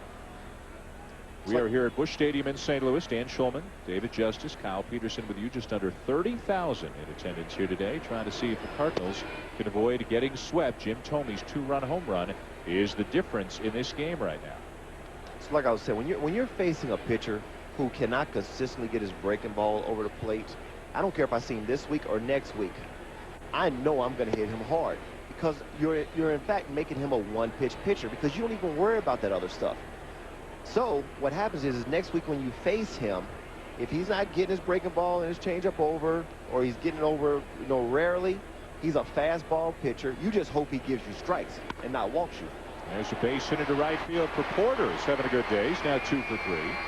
But against an elite pitcher like a Pedro, who, as you say, can throw 3 pitches for a strike at any time of the count. Let's say you've had 25 at-bats against him.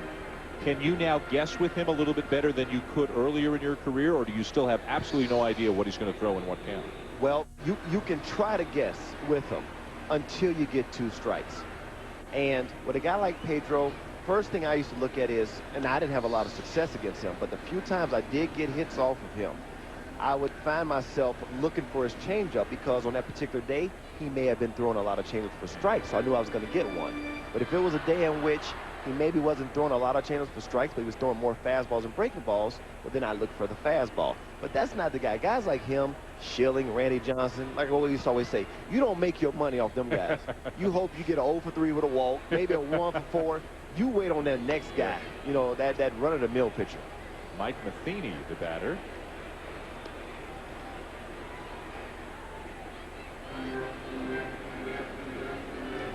No activity in the Philadelphia bullpen. The pitch got nice and low for a very effective Kevin Millwood so far here today.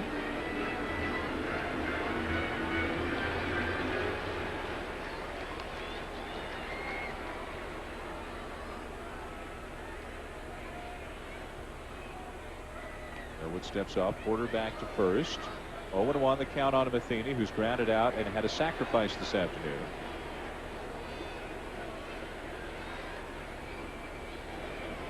Matheny, after last season, received an honor here in St. Louis. The first annual Darryl Kyle Award was given to Mike Matheny. Matheny was a very good friend of Kyle's. Kyle, of course, passed away a couple of years ago, and the award is given out to a Cardinals player who possesses a lot of the traits that Kyle possessed, specifically a good teammate, a good father, charitable contributions, and you can see Mike Matheny's very active in his community. Darryl Kyle still and always will be remembered here at Busch Stadium in St. Louis. Still a locker for him with a jersey hanging in it in the St. Louis clubhouse, and they couldn't have picked a better winner of that award in its inaugural season than Mike Matheny. And, you know, Albert Pujols had stated that he's helping Hector Luna adjust to the big leagues, because he remembers Darryl Kyle putting his arm around him when he came to the big leagues. Just like my experience, I remember Bruce Sutter, Willie Stargell, Gerald Perry. When I first came to the big leagues, they wouldn't let me pay for anything. But they also told me, hey, kid, When you're a veteran, you make sure you don't let the young kid pay for anything. There's a base hit through the right side from Matheny. Porter will stop at second. Back-to-back base hits with 2 outs here for the Cardinals. And so Taguchi has been called back by Tony La Russa. Ray Langford is out in the on-deck circle. Look at this. Now, this breaking ball, he actually hangs up, and Matheny saw it well and was able to hit it to right field.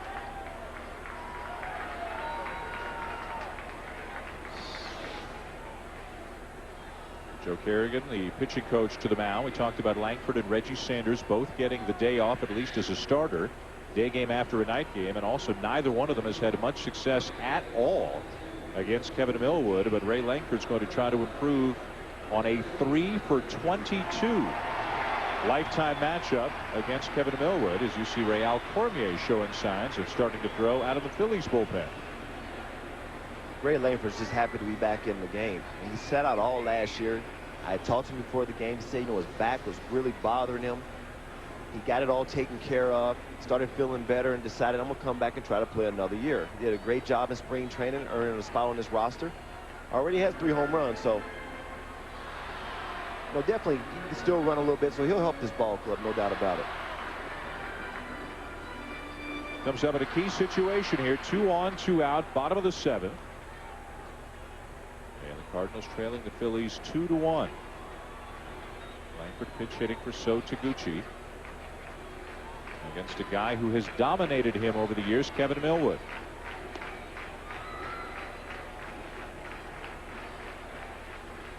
Rounding over again and cooling off a little bit as the breeze picks up. Flags have it blowing from right to left here at Busch Stadium.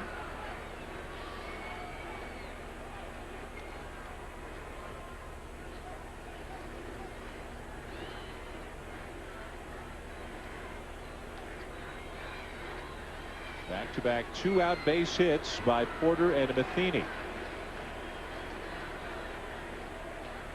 Langford was traded to San Diego for Woody Williams, but has now come back to apparently finish up his career in a Cardinal uniform, where he spent the vast majority of his big league time. The 0-1 from Millwood, and it misses inside, a ball and a strike.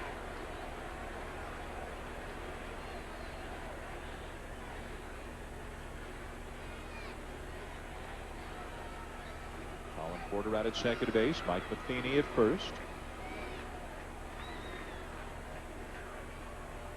Suddenly the Cardinals, after scoring like crazy the first couple of weeks, haven't been able to score a whole lot the last few games. Phillies have really shut them down. The 1-1 and a swing and a foul back. The Phillies have held the Cardinals to 7 runs in this 3-game series. You see Millwood's going with that cutter slider, a pitch just pounding in on his hands. He's going with that pitch, but he has to make sure that he keeps it at that level, because Ray Langford is a tremendous low ball hitter. If he gets that slider low and in, that's a pitch that Ray Langford can really handle. Millwood still under 100 pitches here this afternoon. Inside, 2 balls and 2 strikes on Langford. They've got another pinch hitter in the on-deck circle right now in Chris Carpenter's spot. Bo Hart has popped out of the dugout.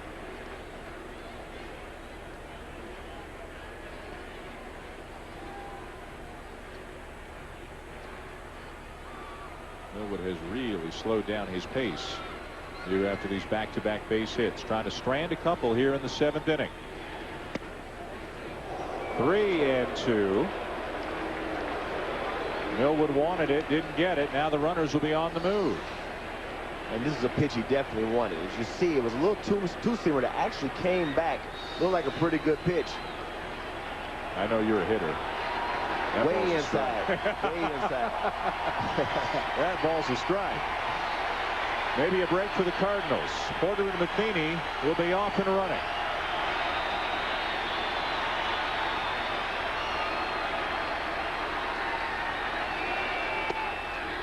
Same pitch. Maybe that one a little bit further inside. If he called the last one a ball, he's going to call that one a ball. Millwood's got to be frustrated. He has to feel like he executed his pitches. Well, the umpire has a better view than all of us. That pitch is actually a little bit in, and as you can see, the umpire is over Pratt's right shoulder, so he's looking right down that path of that pitch inside. And as you said, that pitch was a little bit more inside than the previous pitch. But it's a walk to load the bases, and it'll bring up another pinch hitter, Bo Hart. Came up last year for the first 3 weeks or so, hit better than 400 with the Cardinals, wound up at about half a season's worth of at-bats, hitting .277. First pitch swinging, he pops it up. Thome into foul territory with room, and the Cardinals will leave the bases loaded here in the 7th. Maybe even a little bit of booing from these normally very supportive St. Louis fans as the Cardinals let another opportunity slip away.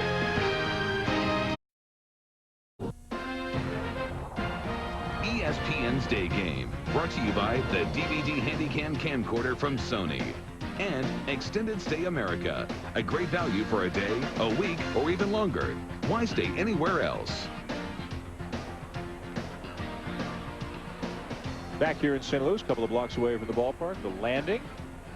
Here, back inside the ballpark, the Phillies have a 2-1 lead on the Cardinals, along with David Justice and Kyle Peterson. I'm Dan Shulman. The Phillies a couple of innings away from maybe sweeping this series here in St. Louis. Veteran left-hander Ray King spent last year with Atlanta.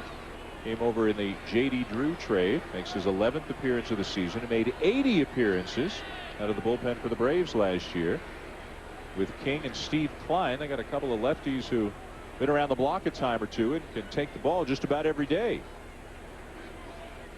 Marlon Byrd will lead off the 8th inning for Philadelphia. The leadoff man is 0 for 3. Ray Langford stays in the game out in left field. The Cardinals leaving the bases loaded in the bottom of the 7th.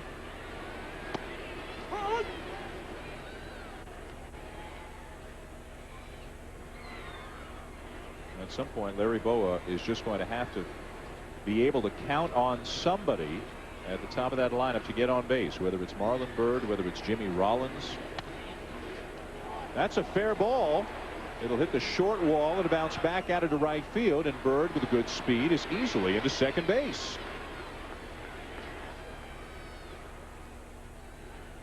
And you can see it. Byrd is starting to swing the bat better.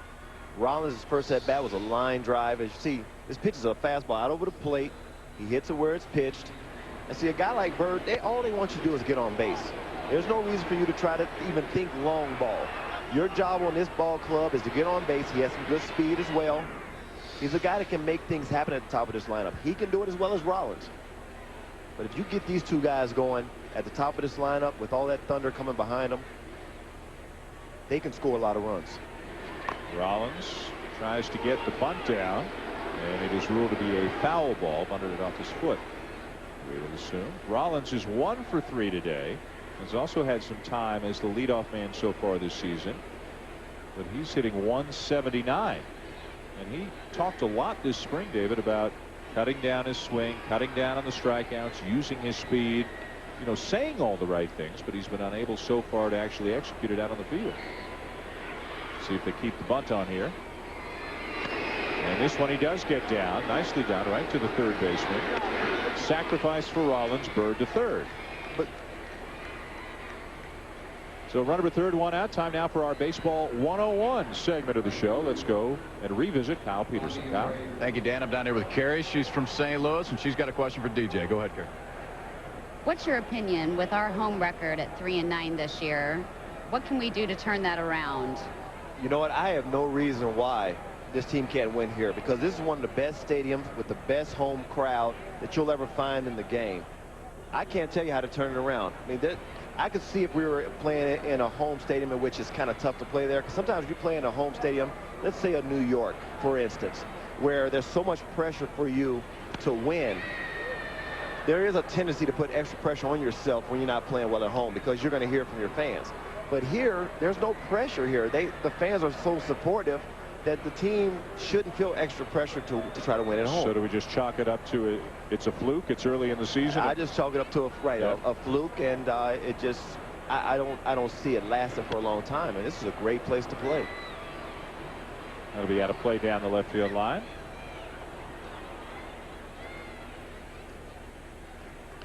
Coming into today, if you look at the Cardinals' numbers home and road, the offensive numbers were not that different. It's the pitching numbers here at home that have really been the problem. On the road this year, the Cardinals have the best ERA in the National League. At home, they have the worst ERA in the National League. 0-2 the count on Abreu. Infield is in as he takes up and away. The Phillies trying to get another run home, get an insurance run home here in the top of the 8th. Good speed at third. Marlon Byrd. And the 1-2 from King swung on and bounced down to first. Runner coming home. The throw for Pujols. Big collision at the plate. Matheny hangs on and Byrd is out. Now Byrd was a football player in high school, and he was moving down that line. That's a great job by Matheny. Tell you what, Pujols got it to him quick, and he just prepared for it. But that was one heck of a collision at home. You see here on the swing, Pujols gets rid of it quickly and delivers a great throw. And you know what? That's a very aggressive play by Marlon Byrd. Man, that's some big-time contact at home plate. Because you know Matheny's going to try to block home plate. I mean, that's what catchers are taught to do, make it tough for you to score. And you got to find some kind of way, especially a situation like that, to cause a collision. Hopefully he'll drop the ball. Couple of Gold Gloves already for Mike Matheny. He just showed you one of the many reasons why he's considered to be one of the best defensive catchers in baseball. The runner at first, 2 down, and the batter was Thome, who homered his last time up.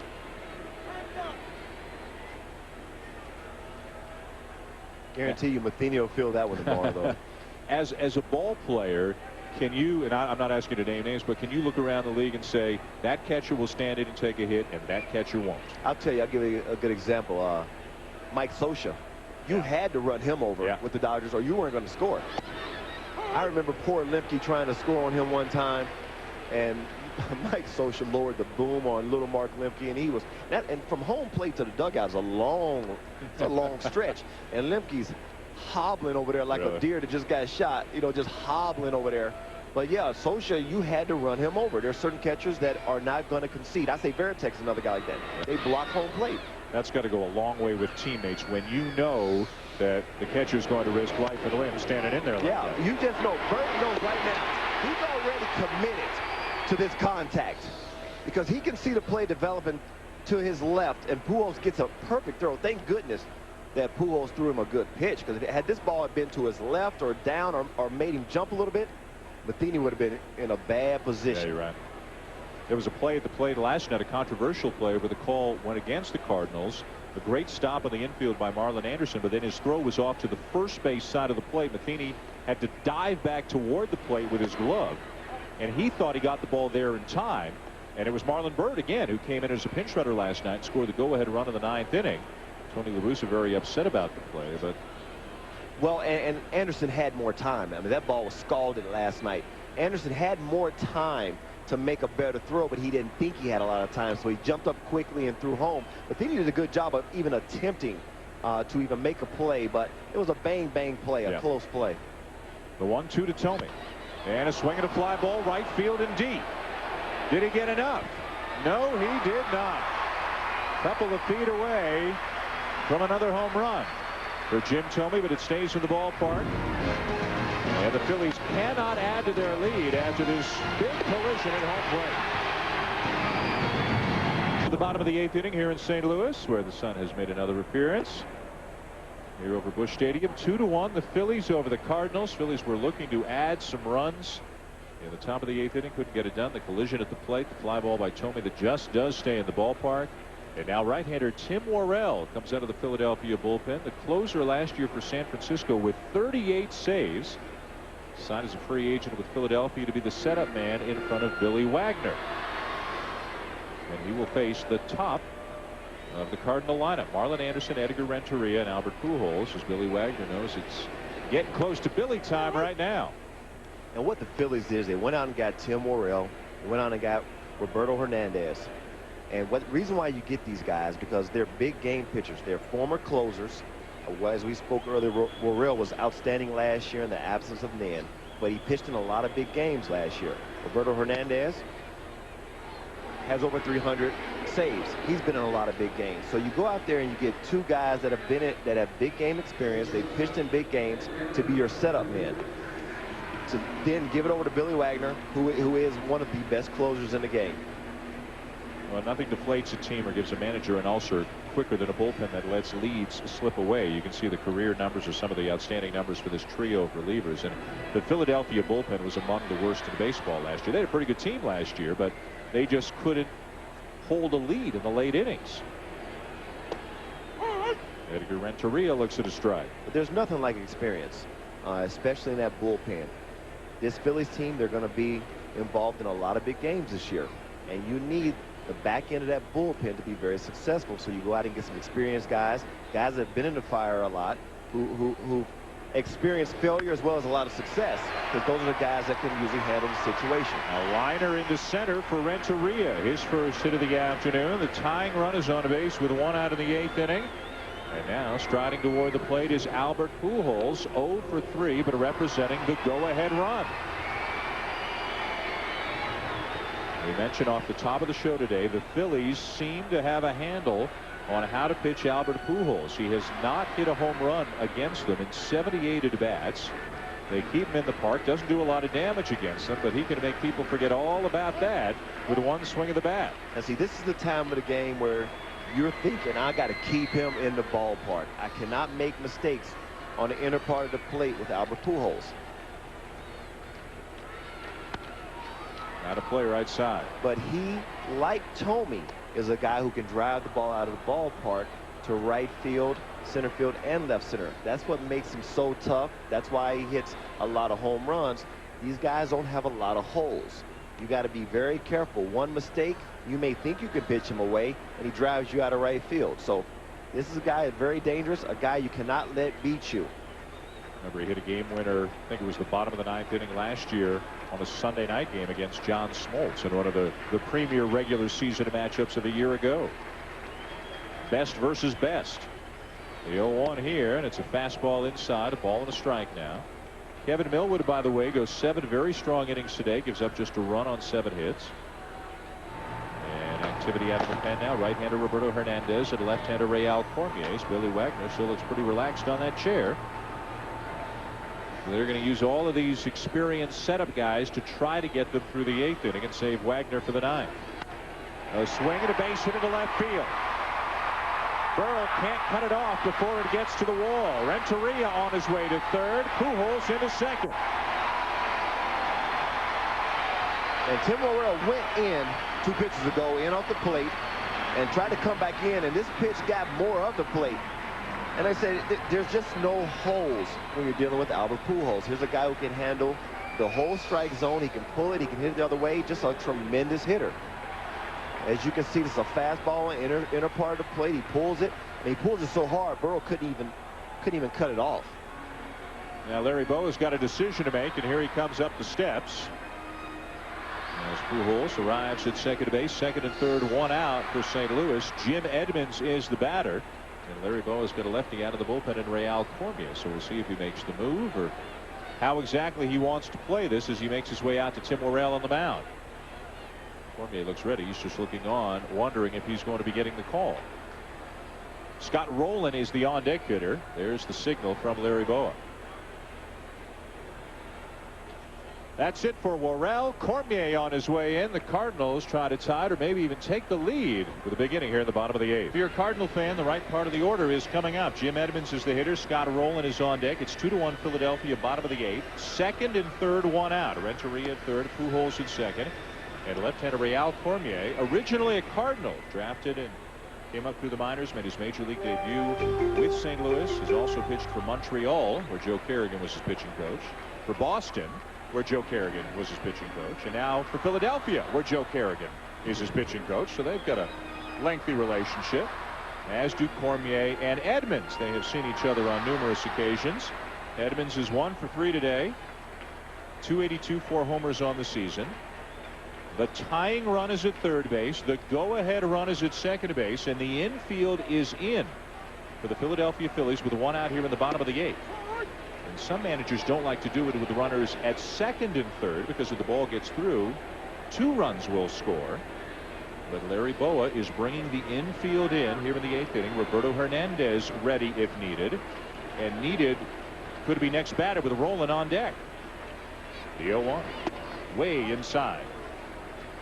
Well, if Cormier can get Edmonds, they may put Rolen on. May not even want to deal with him and make the young kid, Porter, come up with the big hit. And then we could see Reggie Sanders grab a bat, and that might necessitate another pitching change. So the wheels are turning on both sides of the field right now. Larry Boa calm on the outside. Tony La Russa. Expression never changes a whole lot for him in the dugout. Second and third, 1 out. 1-1 pitch swung on and missed. A ball and 2 strikes on Jim Edmonds. Cardinals have certainly had their chances today. Leadoff man on in the first and second. Ran themselves out of an inning in the third. Double play in the fourth. Left the bases loaded in the 7th. Out hitting the Phillies 9-4, but trailing 2-1. And the 1-2 pitch. Swing and a miss, and Cormier strikes Edmonds out for the second out of the inning.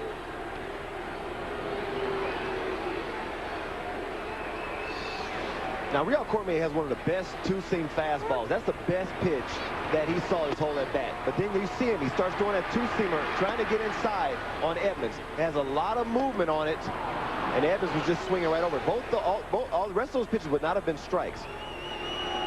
And now they are going to put Rolen on. Major League leader in RBIs won't get a chance to add to his total. They'll load the bases.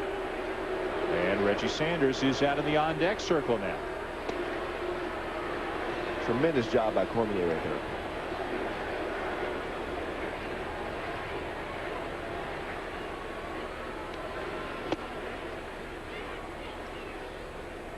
So far, both managers have played the percentages here in this inning, and we'll see if that continues, which would mean Larry Boa would go to his bullpen to get Roberto Hernandez.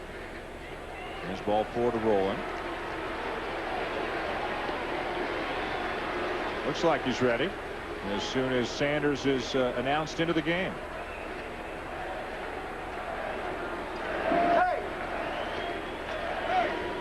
Tony La Russa trying to get the attention to Reggie Sanders. Sanders can't hear him. Sanders is announced. Here comes Larry Boa. There goes Cormier. Here comes Hernandez. We'll be back after this. Here at the ballpark today, had a great pitching matchup early. Kevin Millwood of Philadelphia got out of a bit of a jam in the first, striking out Edgar Renteria. Look at the breaking ball to get Colin Porter swinging it. It was 1-0 Cardinals until Jim Thome went deep. A mammoth 2-run shot of the 6th inning. Phillies 2, Cardinals 1. Phillies trying to add to their lead in the top of the 8th inning. Check out this collision at home plate. Mike Matheny standing his ground. Marlon Byrd is out. Now the Cardinals with a great chance, but Jim Edmonds strikes out against Real Cormier. That leads to the intentional walk. Bases are loaded now, 2 outs as we check out the Sony game track here in St. Louis. 2-1 the Phillies lead despite being out hit 9-4. Millwood and Carpenter both were terrific. The Thome home run is the difference. The Cardinals are threatening. Bases loaded, but there are 2 outs here in the bottom of the 8th inning as right-hander Roberto Hernandez comes in. The 3rd pitcher to work here in the 8th inning for Philadelphia. His 11th appearance of the season, and he will face a pinch hitter in Reggie Sanders, who's off to a terrific start this year, hitting over 300 with 7 home runs already. And no place to put him either. Roberto Hernandez is primarily fastball split finger, but in order to get to that split finger, you gotta get strikes here. You can't mess around and get behind, because then you'll have to come with the fastball. And the way Reggie Sanders has started this season, the way he's swinging the bat. Renteria, Pujols, and Rolen on base for the Cardinals.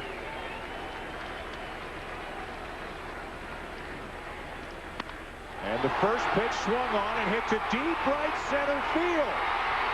Extra bases. And he will clear the bases as Sanders is on his way to third base and in there.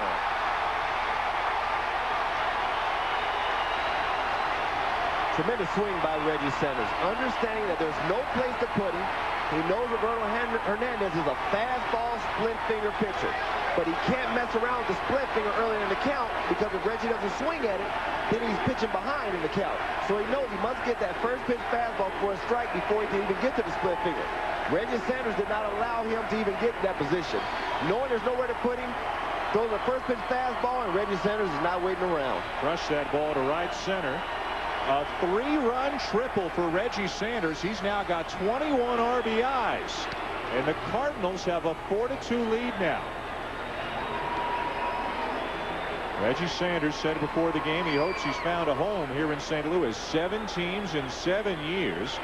But he signed a 2-year deal with St. Louis, and he is still getting it done.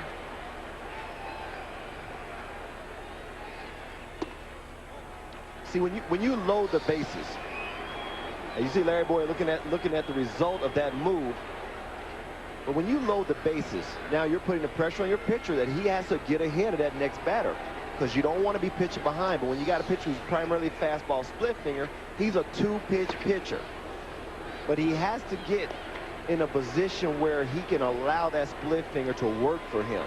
And the only way to do that is you got to get ahead of the count. And primarily for him, it's going to be with that fastball. Because if he would have got 0-1, now he can work the split finger. But you got to get to that first pitch strike. And Reggie Sanders didn't allow it. Took the first pitch fastball and drove it. Great swing on the ball. 3-run triple for Sanders. So now in his career against Hernandez, he's 3 for 5 with a double, a triple, and a homer. And now Jason Isringhausen is the closer we're going to focus on. But we might be looking at Billy Wagner, but Larry Boa, he had the guys out there he wanted to have out there. Tim Worrell, but he gave up a couple of hits and a couple of runs. Real Cormier, he didn't do anything wrong. Struck out Jim Edmonds, then the intentional walk to Roland. And then Hernandez comes in, and on the first pitch he throws, gives up the triple.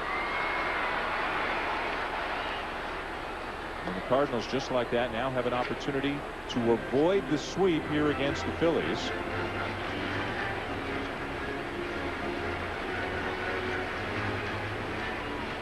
Mike Matheny is 1 for 2, also has a sacrifice. You saw the collision at home plate an inning or so ago between Matheny and Marlon Byrd.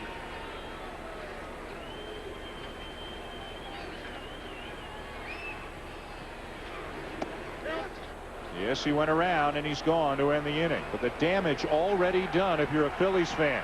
The pinch hit. 3-run triple by Reggie Sanders.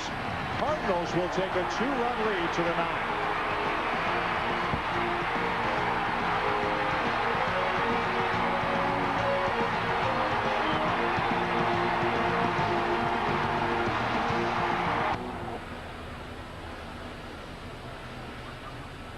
Well, what a tremendous turnaround here. Reggie Sanders has now moved into right field, came in with a tremendous 3-run triple. And now we can take a look at Jason Isringhausen. 10th appearance of the season for Isringhausen. A couple of saves. Cardinals have been scoring so many runs that when they win them, they usually win them big, and they don't need their closer, but they're going to need him here today.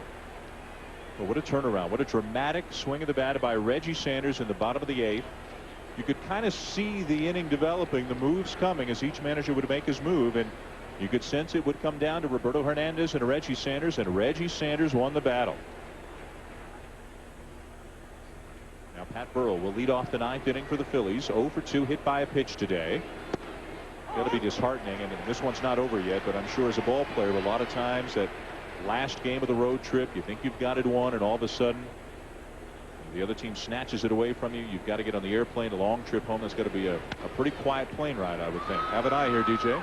There you go. What are you shying away from a baseball for? You're a ball player. Reach out there and make a play on that ball. I don't have a glove on. I'm not reaching out there for anything. Your main duty is to protect Mr. Pasquarelli and myself. My main duty, I was going to protect you had it been coming toward us. All right. I thought you'd reach or some, you know, show some of that old flair. Show some range. Yeah, here's the 0-2, and that one's fouled back beneath us. But you know, it has to be very frustrating for Larry Boa and the Phillies, because these are the guys that you're relying on to get for the 8th and 7th and 8th inning to turn it over to Billy Wagner. So I know it's very frustrating today for Larry Boa with the way things just turned out in that 8th inning. 4-2 St. Louis leading. 9th inning here at Busch Stadium. Breaking ball down and away from Isringhausen. Not a whole lot Billy Wagner can do. He was never called upon. Never got up to throw. They were saving him for the 9th inning. He did get a save in last night's game. And again, when you go out and get guys like Roberto Hernandez, like Tim Worrell, as Burrell is called out on strikes, I mean, those are the guys you got to give the ball to in the 8th inning. That's their job. And it wasn't like it was an easy situation for Roberto Hernandez to come in with the bases loaded. Yeah. You see the fastball on the inside part of the plate. I mean, Isringhausen's another one of the good closers in the game of baseball today. I mean, a big breaking ball, still throws the ball hard. He can get up to 95 miles an hour. And all kinds of arm problems a couple of years ago, but seems to be past all that as the pitch comes inside on David Bell. And he was the guy who came up with the Mets back in the early 90s, who at one point was a starter. Like I said, he had the arm problems, but he was part of, as we were talking about Chris Carpenter and we were talking about Halliday and the guys. It was him and a guy, Bill Pulsifer. Then another guy there who was going to be the big three. Paul Wilson. Yeah, exactly. Yep. Paul Wilson that was going to be the big three for the Mets. But sometimes injuries have a way of curtailing all the plans.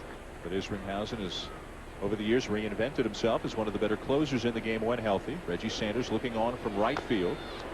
1-2 now, the count on David Bell.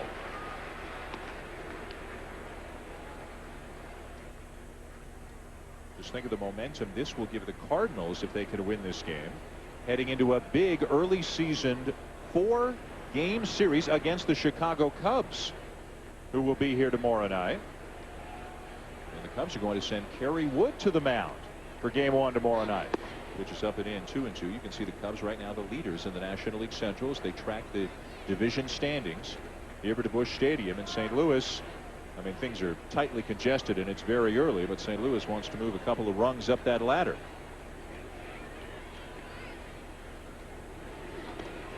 Full count. Kerry Wood facing a 5-game suspension for his behavior last week. That'll happen at some point or another, so it'll cost him a start, or at least make him delay a start at one point or another. The 3-2 to Bell. And a swing and a line over to left field will get down for a base hit. And now the tying run will come to the plate. And Tomas Perez has been called back. And I'm guessing that's Ricky Leday, and it is. Ricky Leday is going to pinch hit for the Philadelphia Phillies. He had a big pinch hit home run against the Marlins in a game that we did last week. One of the toughest jobs in the game is pinch hitting, especially late in the game, because you're always facing other team's closer. You've been sitting over there for eight innings. When normally guys that know they may pinch hit, they start getting loose around the 5th inning. They go inside, they stretch, may get on if there's a treadmill available, get on there, jog a little bit, just get the body loose.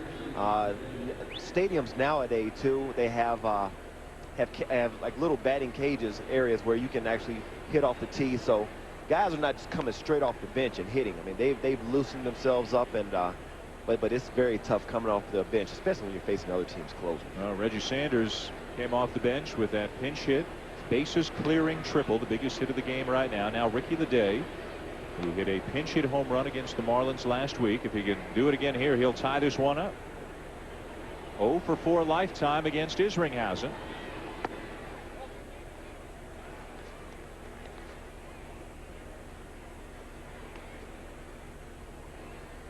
Ricky Leday in his career has 7 pinch hit home runs, 6 of them as a Philly. So he has adjusted to this role and has done very well. Big swing and a foul tip there, and it's 1-1. Leday is batting in the 7th spot, so if you're a Phillies fan hoping that Jim Thome's turn is going to come up this inning, that's not going to happen. It's going to have to be somebody down near the bottom of the order to get it done.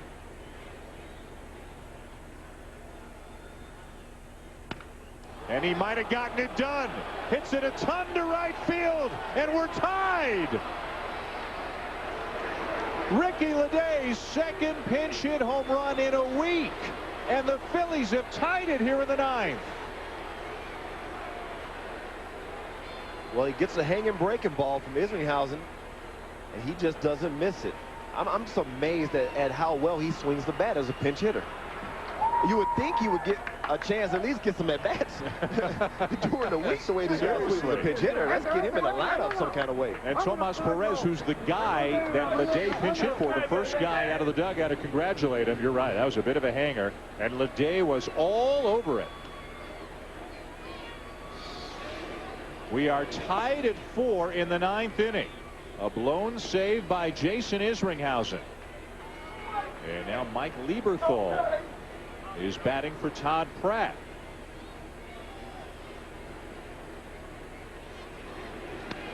See, what it shows you, though, is Isringhausen is an outstanding pitcher. So is Roberto Hernandez.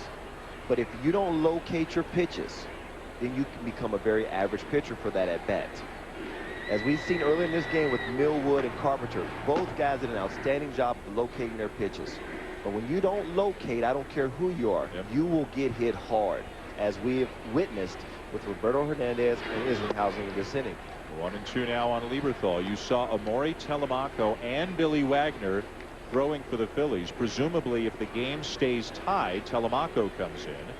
If the Phillies can take the lead here in the top of the 9th inning, then Wagner comes in. Leday has done his job. Outside, 2-2 now on Lieberthal.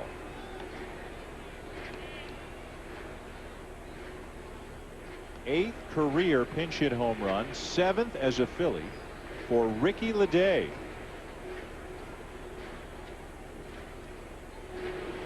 And a broken bat ground ball to Pujols at first. Out number 2.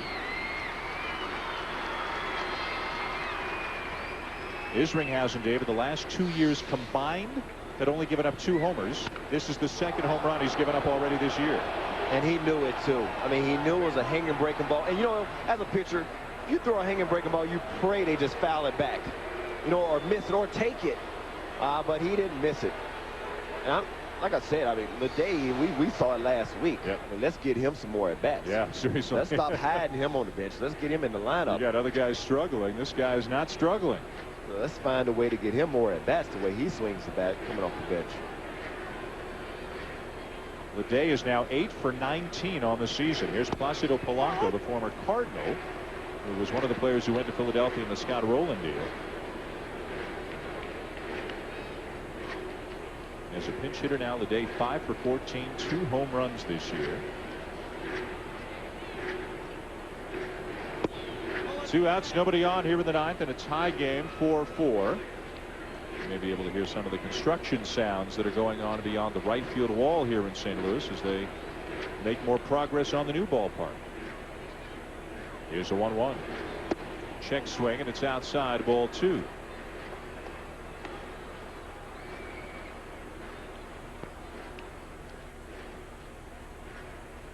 It was scoreless through 5.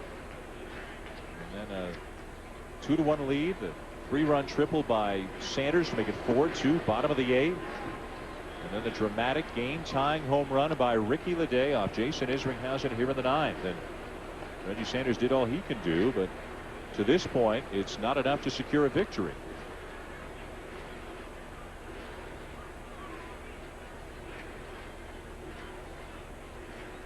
The 3-1 on the outside corner, a full count on Polanco.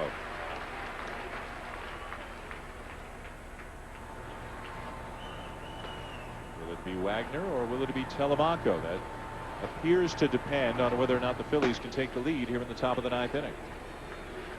The 3-2 and a foul off right side.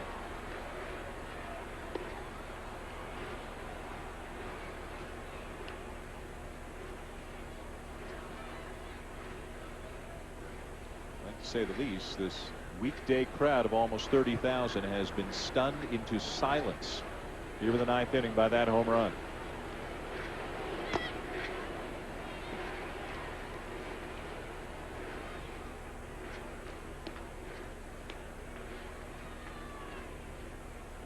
The Cardinal players look much the same. The Phillies have won each of the first 2 games of this series.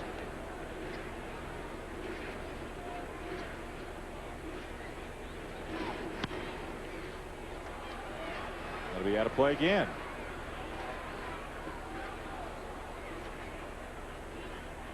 Activity now in the Cardinal pen. Steve Klein has started to throw.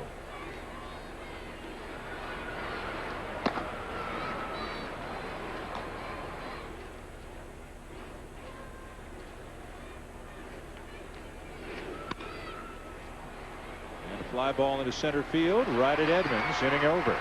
But a dramatic inning it is. Ricky Leday's 8th career pinch hit home run on Jason Isringhausen ties the game at 4 going to the bottom of the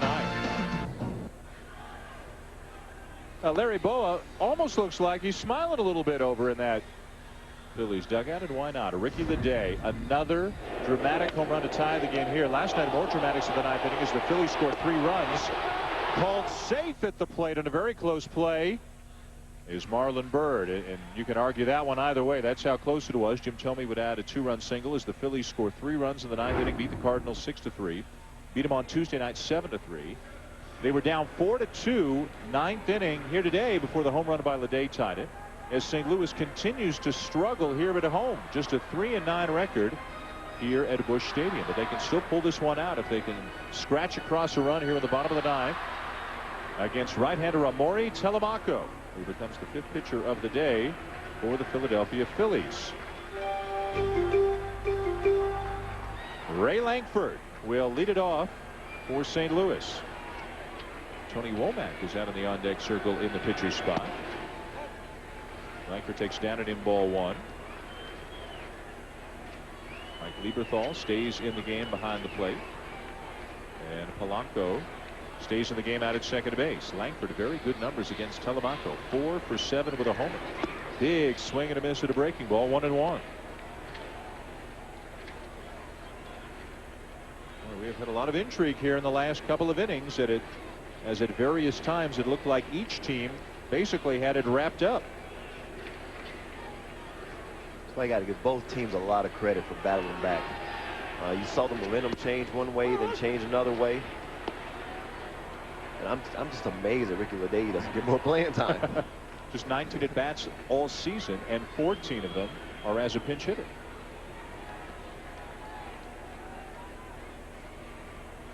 One and 2 on Lankford, leading off the bottom of the 9th.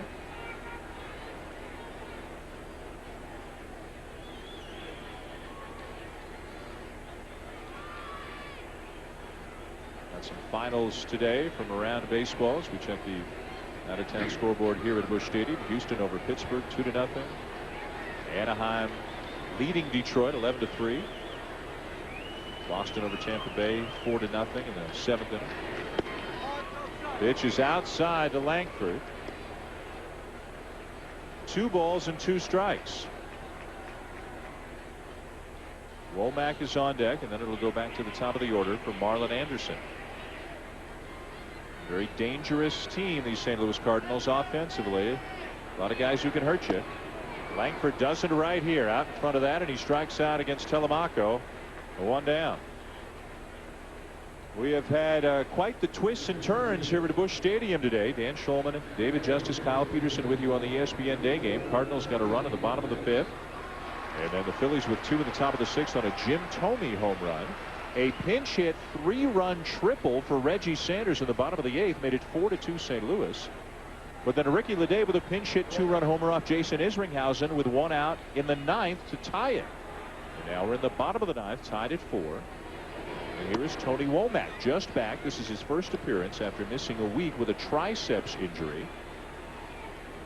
He's probably not thrilled about having to come back against Telemaco, giving those numbers. But Womack could have been a real spark for the Cardinals until he got hurt. But he's also a guy that gets on. He has some speed. He can steal a base and get into scoring position.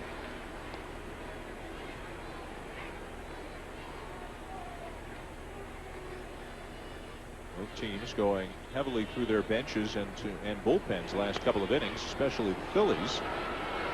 As Womack pops one up, Thome in foul territory makes the grab for out number 2. And you know, you do sense a lot of energy is gone from this stadium. Yep. It's like everyone's so quiet, like they're still stunned that that they didn't win this game already. That they're still actually sitting in their seats and not celebrating or on their way home. Got a lead to the 9th inning, a 2-run lead at that. Had their closer on the mound. And then Ricky Leday changed everything. 2 outs, nobody on in the bottom of the 9th. Back to the top of the order for Marlon Anderson, the former Philly, who is 2 for 4 today and has his average up to .339. And this is a guy with some power. He's got 4 home runs already this year.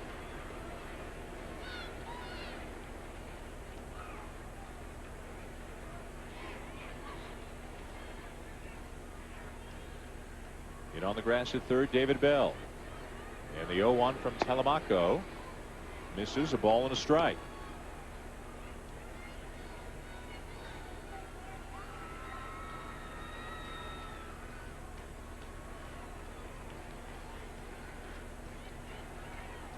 This is as quiet as I've ever heard this stadium.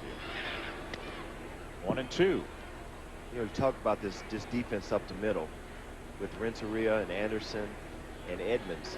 I was talking to Renteria before the game, and he was saying how a lot of communication needs to go on between the shortstop and second baseman. So much activity in that area. He said he has great communication with Anderson. Anderson has unbelievable range. He made a tremendous play last night on a ball that was almost in left field to throw back across. Yeah, he did. Here's 1-2. Way up and away.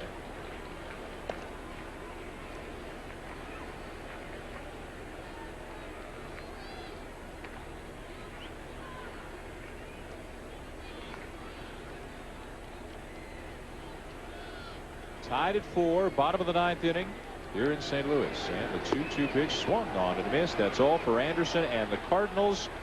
And we will head to extra innings here at Busch Stadium. Well, all kinds of dramatic moments here in the late stages today. It was 2-1 Phillies when Reggie Sanders came up as a pinch hitter against Roberto Hernandez. First pitch that he saw, a bases clearing triple. That made it 4-2 St. Louis going to the 9th. It's all wrapped up, right? Wrong. Pinch hit 2-run homer by Ricky Leday off Jason Isringhausen. Tied the game at 4. Larry Boa is pumped about that. 8th career pinch hit home run for Ricky Leday. Both teams giving away the lead late in today's game. And we now move to the top of the 10th, tied at 4. With David Justice and Kyle Peterson, I'm Dan Schulman. This is the ESPN Day Game from Busch Stadium in St. Louis. Top of the order for the Phillies, Marlon Byrd. He is 1 for 4. He'll be followed by Jimmy Rollins and Bobby Abreu. And a new pitcher on for the Cardinals, left-hander Steve Klein, who worked a third of an inning in last night's game and gave up a base hit.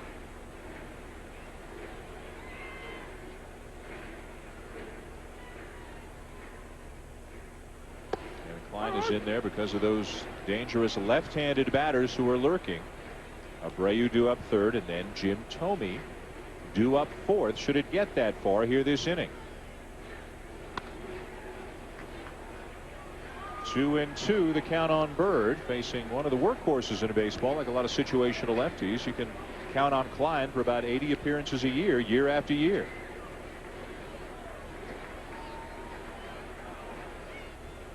The 2-2 swing and a miss. Byrd is gone, 1 down.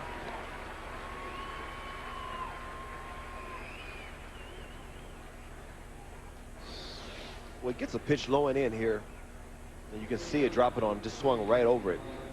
Even he thought he was going to make contact on that one. Look at that hat by Klein. I think he's just proud to have the dirtiest hat in the game. He's a fun guy to sit down and talk baseball he's with, great. too. He's great. Entertaining. He's great to talk to. But I still wouldn't wear that hat. Here's Jimmy Rollins, 1 for 3. Also has a sacrifice today.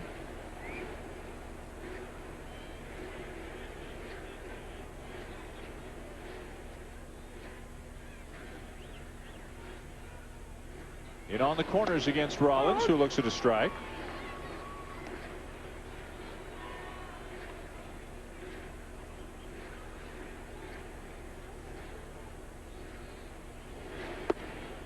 And Klein misses outside. 2 balls and a strike.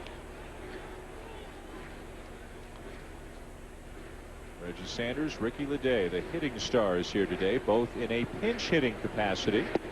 Roberto Hernandez and Jason Isringhausen giving up the hits. Somewhat forgotten now are the outstanding performances by the 2 starting pitchers, Kevin Millwood and Chris Carpenter. And he loses Rollins, and it puts him on ahead of the big lumber. Now don't forget, the Stanley Cup playoffs continue tonight. More conference semifinal action. It begins tonight at 7 Eastern right here on ESPN. The Lightning trying to finish off the Canadians, leading that best of 7, 3 games to none. And then at 10 Eastern over on ESPN2, the upset-minded Calgary Flames host the Detroit Red Wings again. The Flames with a 2-1 lead on the Red Wings in their best of 7. Stanley Cup playoff action on both networks tonight.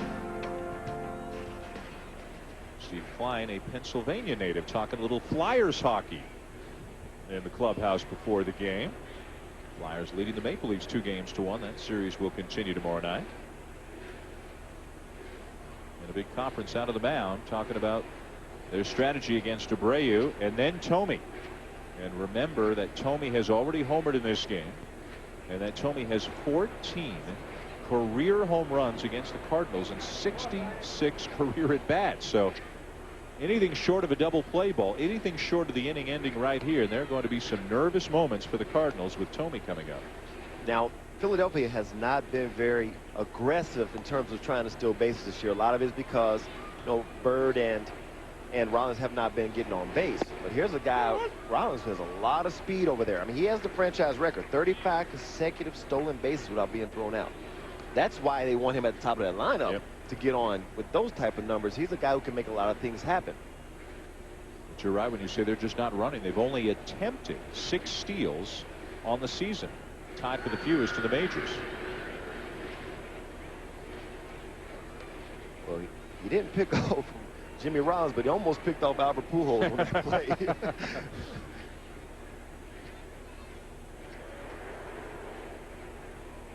Runner at first. 1 out, top of the 10th. Phillies 4, Cardinals 4. That time Rollins has to dive back into the bag. Rollins without a steal so far this season. Abreu 0 for 4, 2 strikeouts today. Thome is on deck. The runner not going, and the pitch is fouled off, and it's 0-2. See, Steve Klein is doing a good job of keeping Jimmy Rollins on his heels over there. You know, he stepped off, threw over, he's thrown over, he's taking his time. He's not allowing Jimmy Rollins to get comfortable in terms of counting 1-1,000, 2-1,000. Sometimes pitchers, you can almost time them 1-1,000, 2-1,000 before they deliver. So what you do as a pitcher, especially guys that are fast, just hold the ball a little longer. Or try to get them on their heels a little bit. Runner goes. Pitch taken and bobbled by Matheny. And there's a stolen base for Rollins. A 1-2 count now on Abreu.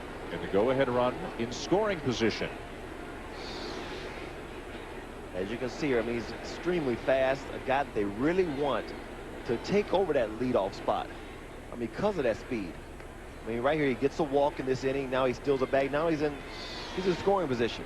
And the way that these guys can hit in the meat of this lineup, well, it's so very important for this team to get Jimmy Rollins going at the top of this lineup, or even Marlon Byrd. Both of them could do the job. And Abreu, now they got to complete the throw down to first base, as Matheny never applied the tag. But Abreu strikes out for the 2nd out of the inning, and now with the base open, Thome will come up. And now again, decisions. As we go back to the 6th inning, when Jim Thome launched one better than 400 feet over the bullpen to deep right. And really the only mistake that Chris Carpenter made all day was that particular pitch. I mean, what an outstanding outing for Chris Carpenter, and something to build on, or continue to build on. And now the intentional walk being issued to Thome. So they're going to put him on. Pat Burrell is the on-deck hitter. Big, strong right-handed batter, and that means we would assume that right-hander Julian Tavares will come into the game now for the Cardinals.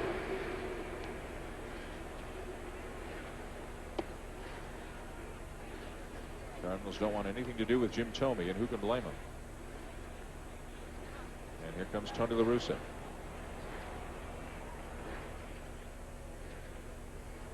So we will go to the bullpen again here in St. Louis. 2 on, 2 out, tie game. Julian Tavares coming into the game. Moments ago, the Phillies asked the umpires to go out and check his cap to make sure he doesn't have any foreign substances on there. That can affect the flight of the baseball. Everything checks out okay as they try to get under Tavares' skin a little bit. 2 on, 2 out, tie game, top of the 10th. Tavares faced one batter in last night's game, and it was Pat Burrell, the guy he's going to face right now, and he struck Burrell out.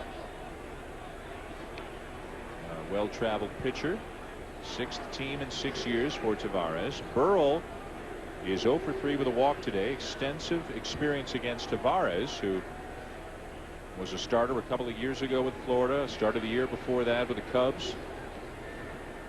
Burrell's got 5 RBIs already in this series, but has had a quiet day at the plate here today.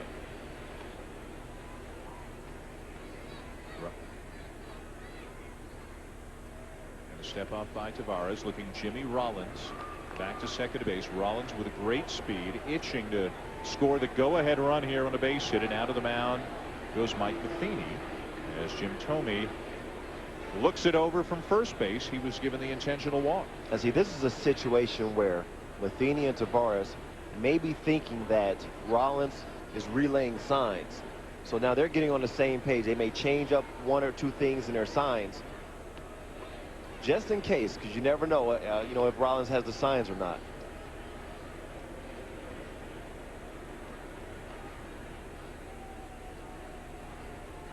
Tavares ready, in the first pitch to Burrell. This is up and away, ball 1. See, one thing about Pat Burrell this year is much more patient at the plate. And last year he swung a lot of curveballs in the dirt, actually a lot of pitches out of the strike zone, and that just put himself in bad situations, tough situations to hit. He never could recover. This year he's been a lot more patient. Lays off a pitch just outside there, illustrating your point, and it's 2-0. You see now, as he continues to lay off pitches like that close to the strike zone, then he'll start to get better pitches to hit. Because I don't care who you are, if you chase pitches out of the strike zone, you're not going to hit. All your best hitters, the reason why they're such good hitters, because they wait pitchers out and they wait till they get good pitches to hit. There's a strike, 2-1. And see, even that pitch there, this is not a pitch that you really want. You know, it's down around your knees, outside part of the plate. Not a pitch you can do much with. You're 2-0. If it's not your pitch, take it. You're still in the at-bat. You're only 2-1. First and second, 2 down, tie game at the top of the 10th inning. And the 2-1 pitch. Tried to check the swing, but it couldn't. Committed to it before he picked up that it was a breaking ball, and it's 2-2. You're right. Now, see, here's a situation where you can see he's looking for a fastball. But see, the only thing I don't like about that is he looked like he was looking for a fastball to pull, because he didn't even give himself a chance to let this ball even travel. See, he's a young kid, you know, and he's still maturing, but he still needs to continue to try to get good pitches to hit. It's going to be so important for him as he matures, and the only way to mature is continuing to learn the strike zone. This guy has as much physical ability, as much raw power as anybody there is, and he's playing on a team with 2 very patient guys he can learn a lot from in Abreu and Thome. Runners will be on the move. 2 on, 2 out, and a full count on Burrell, trying to break the tie here in the 10th inning. The 3-2 pitch swung on and popped up out of play right side.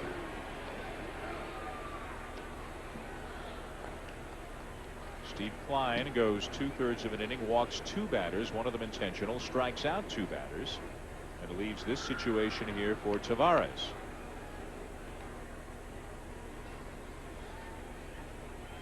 We've now had 5 pitchers for each team in this game.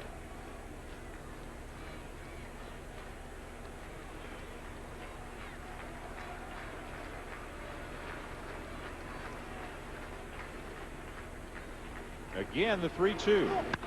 And a swing and a fly ball toward the right field corner. Reggie Sanders over to make the catch and end the inning.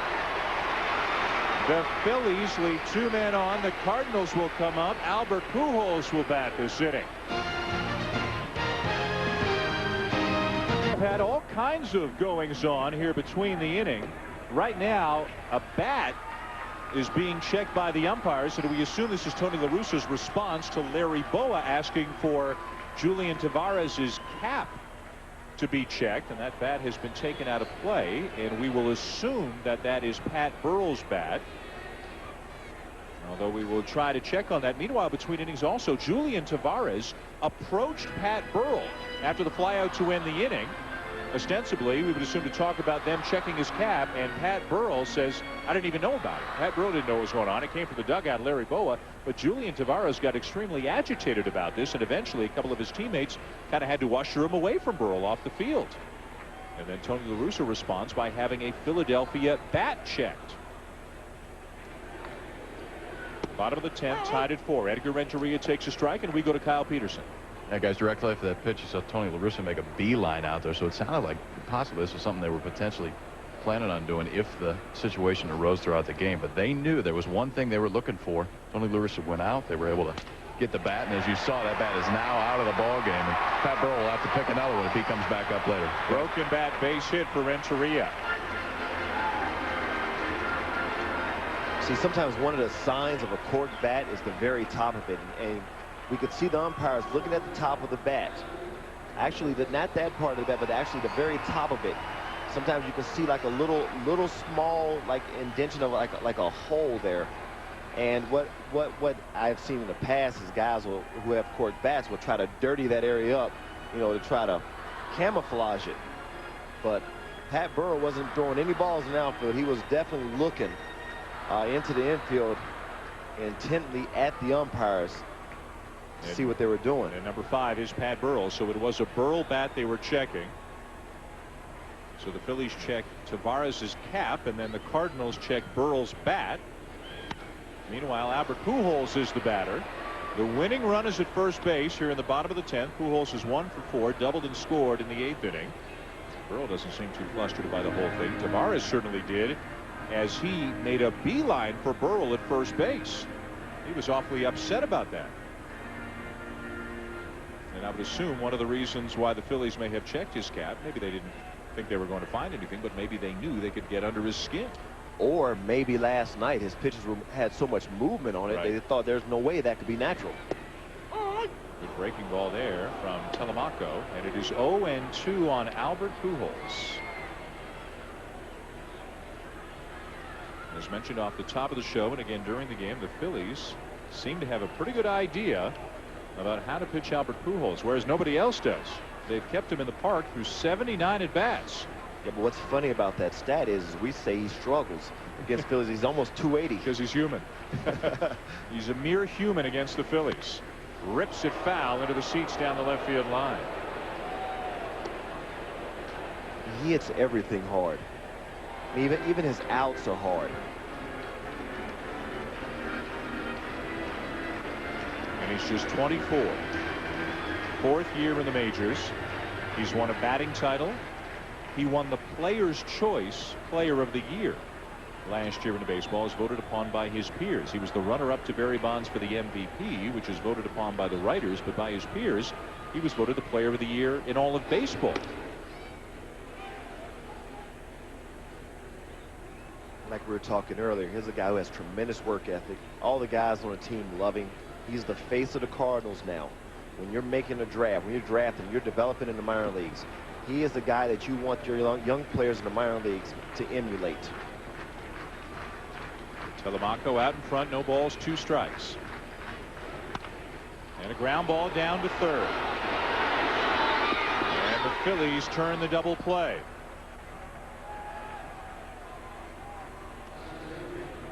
And the Phillies breathe a sigh of relief. Yes, they do.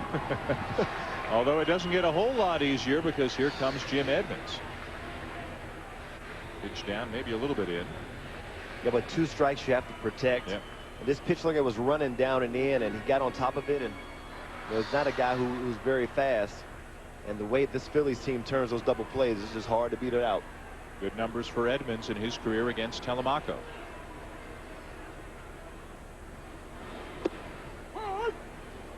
Edmonds today 1 for 4. Singled back in the 4th inning. Phillies and Cardinals will meet again next week in Philadelphia. Should be an interesting series given the way that this one is wrapping up here today. 0-2. That was the home run cut there by Edmonds, who looked like he was kind of wringing out that right hand of his after that swing.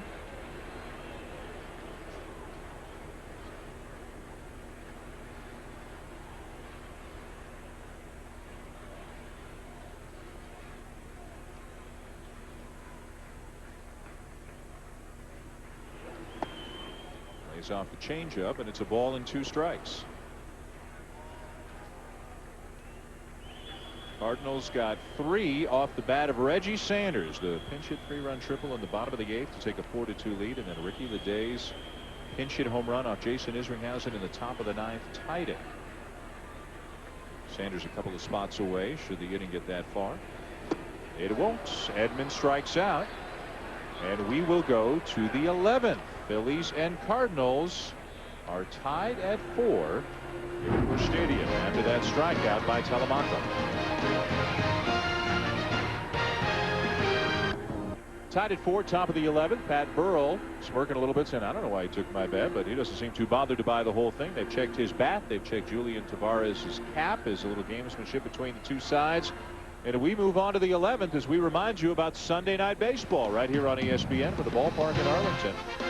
Manny Ramirez of the Boston Red Sox off to a great start this year. On the way to another win, it looks like today over Tampa Bay. It'll be Tim Wakefield and his dancing knuckleball taking on R.A. Dickey, the starting pitcher for the Texas Rangers. It all begins with baseball tonight at 7 Eastern. A look at the start that Manny is on to this year for the Red Sox. David Bell leads off the 11th inning for the Phillies, and he goes around, says Paul Nauert down at first base. Tied at 4. After Bell, the pitcher Telemaco is due up next, and he is in the on-deck circle right now.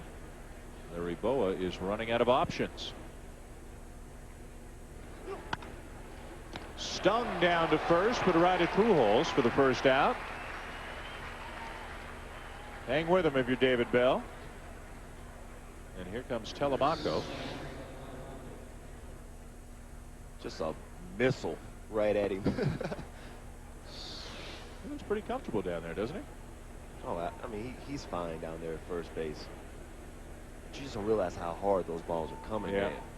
Now, I came up, my first came to Phillies, I was playing first base in '89, and after playing 1 game in the minor leagues, and I was surprised at how fast those balls come. Just a routine ground ball was scaring the heck out of me.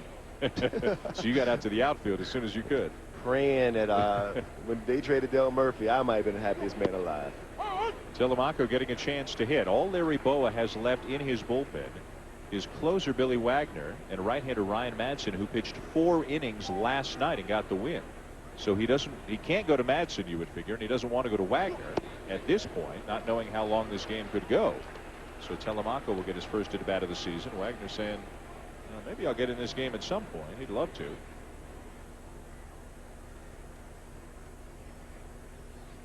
Telemaco was throwing the ball well. Yep. He's got a lot of experience as a starter, so he could be out there for a while.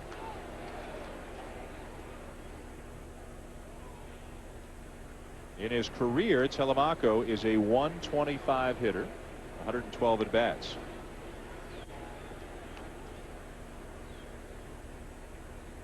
Julian Tavares again seemed a little bit ruffled by that cap check that they gave to him last inning. He approached Pat Burrell after the inning, upset about it. There's a ground ball hit right at the shortstop Renteria to a knee to make the play, and on Pujols for out number 2. But sometimes, I mean, Dan, you'll have guys with such great movement on their pitches. You there's no way that's natural. Yep. You got to be doing something. Remember Oral Hershiser, we used to swear he had to be doing something. Well, I mean, a hot day, you wiping your hair, wiping underneath your hat, and he consistently did the same thing. And if you could have seen the way his ball was moving, we thought you got to be doing some cheating. So, I mean, it's understandable. I mean, the Phillies, they just want to check. And obviously, La Russa didn't want to be upstaged, so he made sure he checked Burrell's bat. And Burrell's bat was taken out of play. Not that that means anything. That doesn't really suggest anything, but they did take that particular bat out of the game. 2 outs, nobody on, and the batter is Mike Lieberthal. But they looked for a long time at that bat before they decided to take it away. So there had to be some type of physical evidence or something that did not look right on top of that bat. There it is right there. It's still sitting there. But that's not the part they were looking at. No. They were looking at the other end of the bat.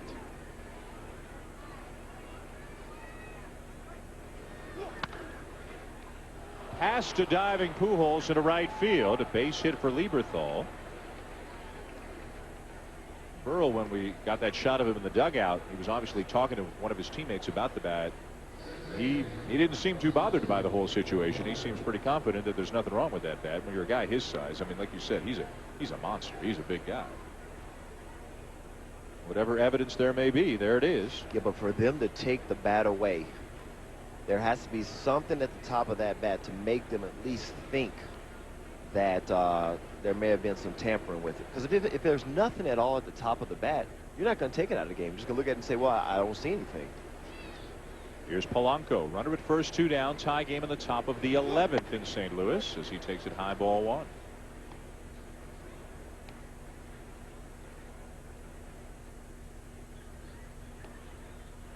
Larry Boa and Joe Kerrigan, his pitching coach, talking about their options.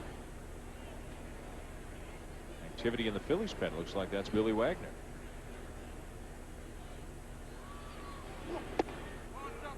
Outside, ball 2. I like Sam Holbrook. I don't know if the folks at home can hear it, but we can hear it in our headset that he's not only saying ball or strike. If it's a ball, he's saying outside or inside or a little bit high.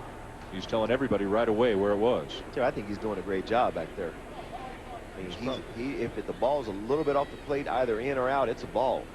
He's not giving anything. 2-1. He's probably seen between at least 400 pitches today, I would think. And it's not like anybody's been yapping at him unhappy with his calls today, so that's a good sign. Have you ever umpired? Like not even Little League? No, oh, never. My goodness. Never. I put that mask on, and I umpired one time.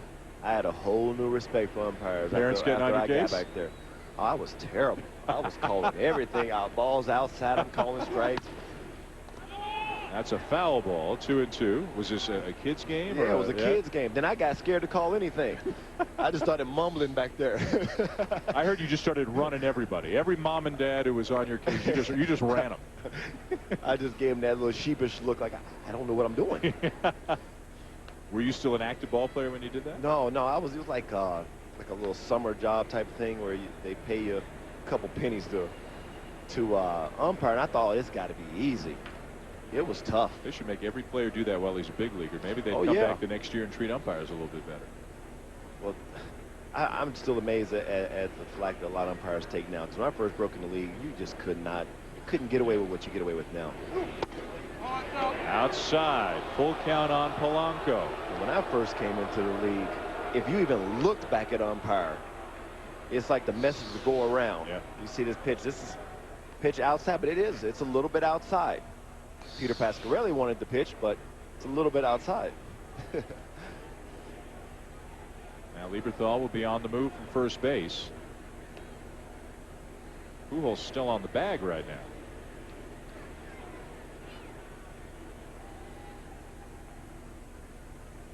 Runner goes, and the pitch lined out to second to end the inning. No runs, a base hit, and a man left. We'll go to the bottom of the 11th. Scott Rowland will lead it off for the Cardinals. We're tied at 4. We roll on into the bottom of the 11th inning here at Busch Stadium. Here on the ESPN day game, tied at 4, Phillies and Cardinals. And the major league leader in RBIs, Scott Rowland with 27, will lead off the inning for St. Louis.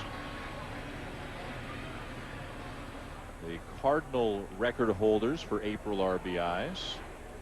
Rowland would need to get busy here in the next couple of days to threaten that record. Today he is singled, grounded into a double play, popped up, and then been intentionally walked. Reggie Sanders on deck, then Mike Matheny.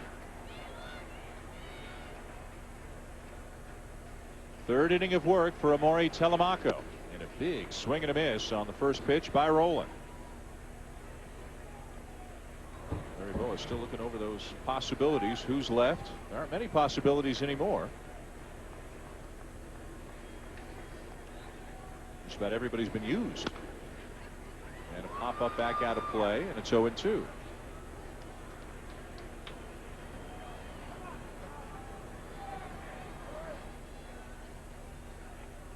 Cardinals trying to avoid a sweep. Phillies trying to get to the 500 mark. Cardinals are also a game under the 500 mark. Phillies host Arizona over the weekend, and the Cardinals will host the Chicago Cubs for 4 beginning tomorrow night. Roland pulls it foul. Jose Akendo showing the good hands down the third baseline. And making a friend as well. Thank you, sir. Roland trying to do some damage against his former team. Reaches for it, and he's gone. Telemaco quickly becoming a big story here in this game. Well, let's find out more about Batgate. Pat Burrell's confiscated bat as we go down the field level on Kyle Peterson. Kyle? Thanks, Dan. Home plate umpire Stan Holbrook said any time that the opposing manager asks that a bat get taken out of the game, they will take it out unless it's blatantly obvious there's nothing wrong with it. In this case, what they were looking at it so long is there's a sticker on the end of Burrell's bat, and they were looking at it because they couldn't tell what was underneath the sticker. The bat was going to come out regardless, but it definitely did pique their interest for a little bit longer. Guys? All right, Kyle, thank you. And so Tony La Russa, I guess, got what he wanted, asking for the bat to be taken out of play in response to Larry Boa asking for Julian Tavares's cap to be checked for foreign substances when he came in. That is the end of the bat that was of interest to the umpires. Doesn't look like they're taking the bat too seriously, though. It's just still kind of sitting there, and people are looking at it. Burrell doesn't seem too concerned by it. Here's Reggie Sanders. Sanders with a pinch hit, bases clearing a triple in the bottom of the 8th inning that looked like it was going to hold up and be the winning hit here today until Ricky Leday tied it with a pinch hit 2-run homer off Jason Isringhausen in the top of the 9th. Those who are left in the ballpark trying to summon the energy for the Reggie chant, and here it goes. He has quickly become a fan favorite here in St. Louis. Bell, what a play. Terrific play at third by David Bell, ranging to his left, 2 down. What a great play. Ranging to his left, this ball was actually almost by him. You see right there, right to the side of him, almost by him. Great job of getting rid of it quickly. Speedy runner and Reggie Sanders. But yeah, this ball is almost by him. So 2 down in the inning after that fine play by Bell. And now the batter will be Mike Matheny, who is 1 for 3.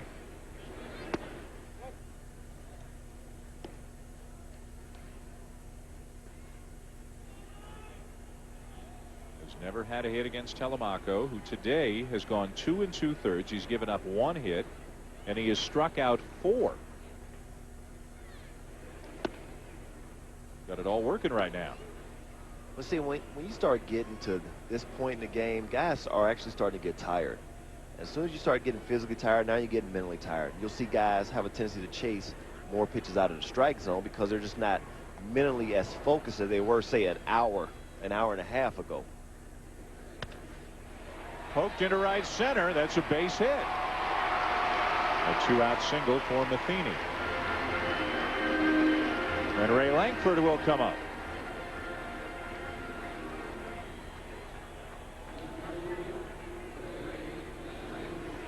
Langford came on as a pinch hitter in the 7th inning and walked. He then struck out in the 9th. Yes, Ray is back after spending most of his career with St. Louis. Went to San Diego in a deal. Did not play at all last season. Got healthy, and now he is back with the Cardinals.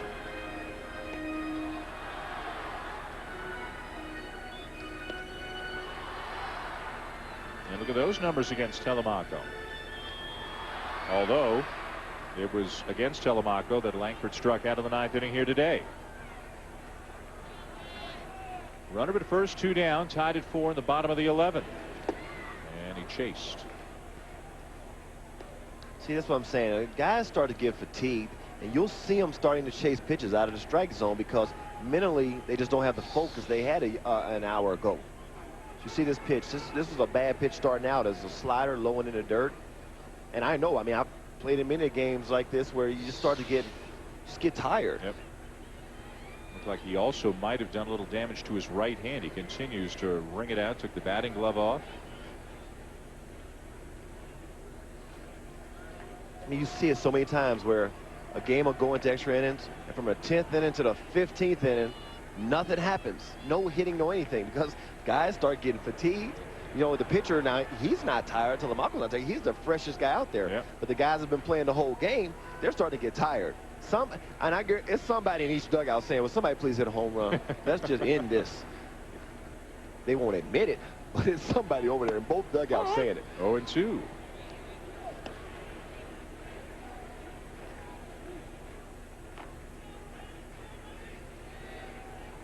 Maybe that's why Leday's having so much success. He's coming into these games late, fresh. And has come up with a couple of huge pinch hit home runs in the last week for the Phillies. Here's the 0-2. Outside, a ball and 2 strikes on Langford. When you start getting physically tired, now you lose a bit of bat speed. The legs are getting a little weary. And then there goes your focus. And you'll see. From here until this game is over, you'll start to see guys start chasing pitches out of strike zone that they wouldn't normally chase. 2-2. That's the pitch that Telemaco actually got him to strike out on the first time around, so I wouldn't doubt that Langford really remembered that. And this time definitely took it, but he got him to swing at the first time. Hector Luna, a Rule 5 pickup for the Cardinals, out of the on-deck circle. In the pitcher's spot, and it's outside now. Ball 3, full count. So Matheny will be on the move from first. Mike Lincoln is warming up in the Cardinals pen should this game move on to the 12th inning. Thome moves off the bag now, and Matheny will be on the move. The 3-2 pitch swung on and missed. Langford is gone. 5th strikeout for Telemaco. We will go to the 12th. Still tied at 4, Phillies and Cards. Welcome back to Busch Stadium in St. Louis. This is the ESPN late afternoon game now. Dan Shulman, David Justice, and Kyle Peterson as we move to the 12th, tied at 4.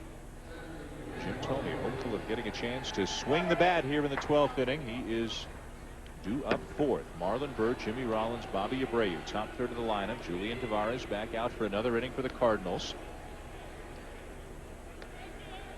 Got the last out of the 10th. Gave up a base hit, but nothing further in the 11th. And the umpires look at his cap to make sure everything was okay. Overreacted a little bit to that. Got in the face of Pat Burrell. Led to the bat being checked. Everybody's happy. Everybody can move on, and we move into the 12th. And here is Byrd, 1 for 5. Had a double back in the 8th inning. Phillies trying to sweep this series here in St. Louis. And continue the Cardinals' misery here at home, where they're just 3-9 on the season. And, you know, you can really see the movement on that Tavares pitch there. I mean, he's got a lot of movement, and as you can see, the top of his hat. They wanted to see if there was some type of greasy substance or something that was adding to that movement, because you see a guy with a sinker that moves so much, you think there's no way that can be natural. And a foul back, and it's 0-2. Well, he goes to that cap after every pitch. What's on that hat? What is that? Same stuff Steve Klein looks like he has on his hat. Yeah, I have no idea. But it's legal. Yeah, the umps looked at it. It's been checked. It's legal. Way out in front of Marlon Byrd. No balls, 2 strikes. Wow. Just a little bit low.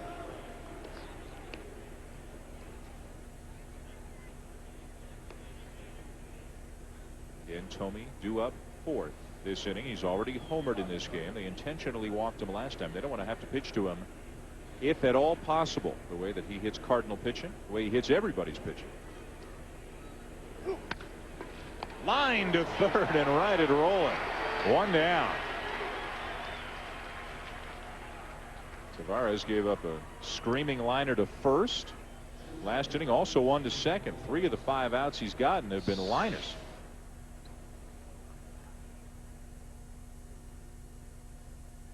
I mean, just right at him. Just get the glove up in time. Rolling a 5-time Gold Glover makes the play. Now he comes in on the grass at third for Jimmy Rollins, who's 1 for 3 today. Also a sacrifice and a walk. And now Tavares wants to talk to Matheny.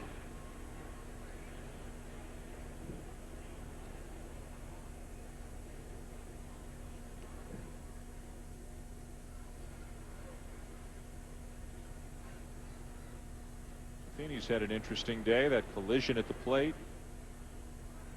His bunt was in the mix of one of the Cardinal rallies. Trying to keep Tavares on the rails here in extra innings, catching Chris Carpenter, who had his best performance of the season. Lazy pop up into shallow center. Edmonds in, 2 down. Don't forget, later on tonight, a couple of Stanley Cup playoff games coming your way on our family of networks. It begins right here on ESPN at 7 Eastern. From Montreal, where the Tampa Bay Lightning try to put away the Canadiens in 4 straight. Then later on tonight over on ESPN2 at 10 Eastern, the upstart Calgary Flames up 2-1 on the Red Wings will play Game 4 in that series. Who do you like? We might as well do the game. Just a continuation. Just keep going? Just keep on going. I like whoever you like. Who do you like? No, the team I like played last night. Dude, you're borderline stalker when it comes to the Toronto Maple Leafs. Only in the playoffs. I ignore him I got to watch out for season. Here's Abreu. You know, you talked to Gary Thorne, who you've worked with a lot and will work with again. I mean, it's one thing to here comes some rain into the picture right now. It's one thing to work a baseball game that goes 11, 12, 13. How about working a triple overtime hockey game? I wonder, Gary Thorne's he's probably gone quadruple overtime for all I know. I wonder what the longest game is that he's worked. Tell you what, the few remaining fans that were sticking around to lend their support decided we're going to take it on in now that it's raining. Bobby Abreu takes down an in-ball 2. Abreu career 8 for 20, 3 homers against Tavares. Somebody came prepared. This was something that we were told about at the beginning of the day. Could be a factor late afternoon. Didn't think they'd still be going late afternoon. Jim Thome is on deck, but 2 outs and nobody on. And the 2-1 to Abreu. Big swing and a miss, and he's out in front, 2-2.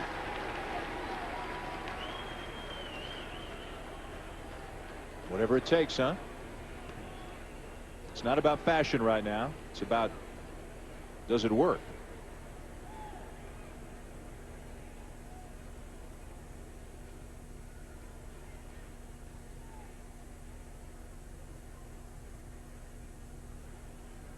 Now they've got to talk it over again.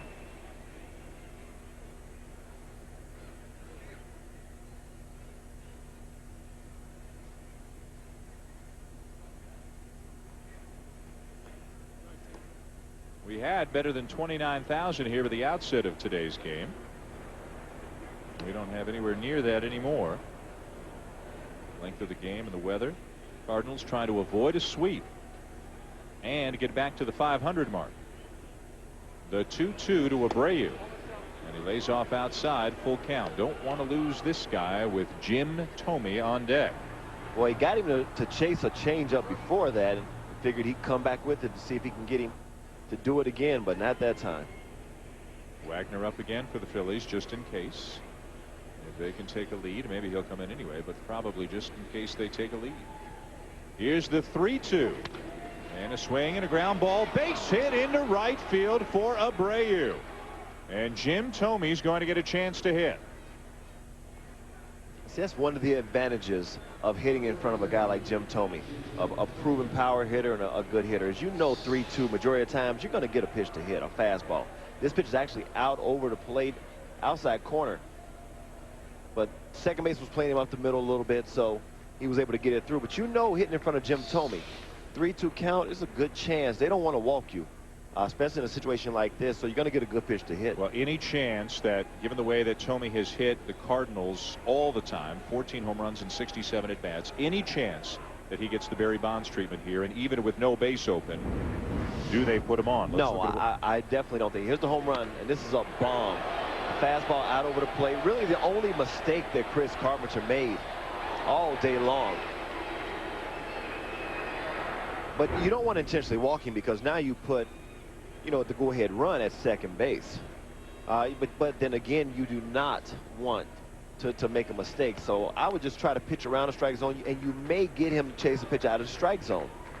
He's a pretty patient guy. Walks over 100 times a season. You saw his ridiculous career numbers against Cardinal pitching. I mean, he's patient, but he's not perfect. Right. You know, and if you can get him to chase a pitch out of the strike zone because he wants to end it, or he feels like I want to take a little bit of pressure off of Pat Burrow who's hitting behind me. Because I've seen that before as a hitter, that when you know you're hitting well and the guy behind you may not have a lot of success against a guy, that in and of itself will sometimes make you expand your own strike zone. Pops him up. Coming a long way in left field is Langford, dealing with the rain. He makes the catch and ends the inning. A runner stranded, and we go to the bottom of the 12th, tied at 4. Here's a recap of some of the goings-on here today. 1-0 St. Louis, 6th inning, when Jim Thome launches a home run, his 6th of the season, 2-run shot off Chris Carpenter. 2-1 Philadelphia. Phillies tried to add to their lead in the 8th inning with a runner at third. Ground ball to first. Pujols coming home. Look at that collision. Marlon Byrd and Mike Matheny, who hangs on to record the out. Pinch hit. Bases clearing triple by Reggie Sanders. Bottom of the 8th. Cardinals now lead 4-2. They're in great shape, right? Wrong. 9th inning. Jason Isringhausen on the mound, and he hangs one. Pinch hit, 2-run homer by Ricky Leday. Ties the game at 4. Larry Boa likes what he sees off the bat of Ricky Leday, and it is still tied at 4. Bottom of the 12th inning. Millwood and Carpenter terrific, but long gone in this one now, as Hector Luna comes up to bat for Julian Tavares. Luna is a Rule 5 player, so the Cardinals have to keep him on the active roster the entire season, or offer him back to his original club, the Cleveland Indians. Takes a strike, and it's 1-1. Luna hit .297 last year at Double-A, and hit a home run in his first major league at bat back on April the 8th. Cardinals would love to see him do that again here and end this ball game right now. 2-1. We were talking about earlier Albert Pujols taking him underneath his wing. And as a veteran, although Albert's not a veteran yet, but he probably has veteran status with how well he has performed in his young career. But, you know, you always want to take a young kid in, because you remember when you were a rookie, and try to make it as comfortable as you can for him. Pop up for Polanco for out number 1. Those of you tuning in here on ESPN for Around the Horn, you can see it on ESPN2. This is the ESPN day game, which has now moved into the bottom of the 12th inning. Second baseman. Even the bobblehead's run out of energy. He can't even bobble anymore. You know, when rookies come to the big leagues, they may have 2 suits and 1 sport coat. So whenever we went to New York, there's a guy in New York that we would take him up there and get about 3-4 suits for the rookies. You know, you never make them pay for anything, but you always leave them with this. Now, kid, when you become a veteran, you make sure you do the same thing to the next rookie coming. Keep the cycle going. Marlon Anderson, the batter. So does that mean the next time you and I do a game in New York, you're taking me out and buying me some clothes? Well, since you've been in this industry longer than me, yes. I was trying to throw a little hint. You're doing okay. So, yeah, don't try to pull that prank on me again like the Maple Leafs game. 1-1 now, the count on Anderson.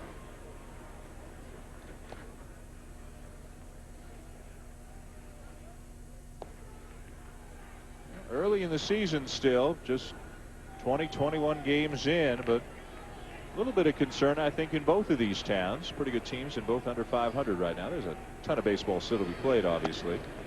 2-1, but pretty good things expected of both of these clubs, and they have both shown some warts along the way. The Cardinals have not played well at home. Pitching has been inconsistent. The Phillies have not been able to come up with the big hit when they've needed it the most, and have not been able to beat the Marlins, losing all 6 to Florida this year. Swing and a miss. 2-2 on Anderson. And that changeup is really moving down and away from the left-handed hitters. You haven't seen one left-handed hitter take a great swing against that pitch. This is Telemaco's 4th inning of relief. All he's given up is 1 base hit, 2 base hits rather. He's got 5 strikeouts. A little pop-up could be trouble. And it drops in. Anderson digging for second. The tag, safe at second. And we may have an argument here. Polanco is livid. And Larry Boa is not going to come out and protest the call.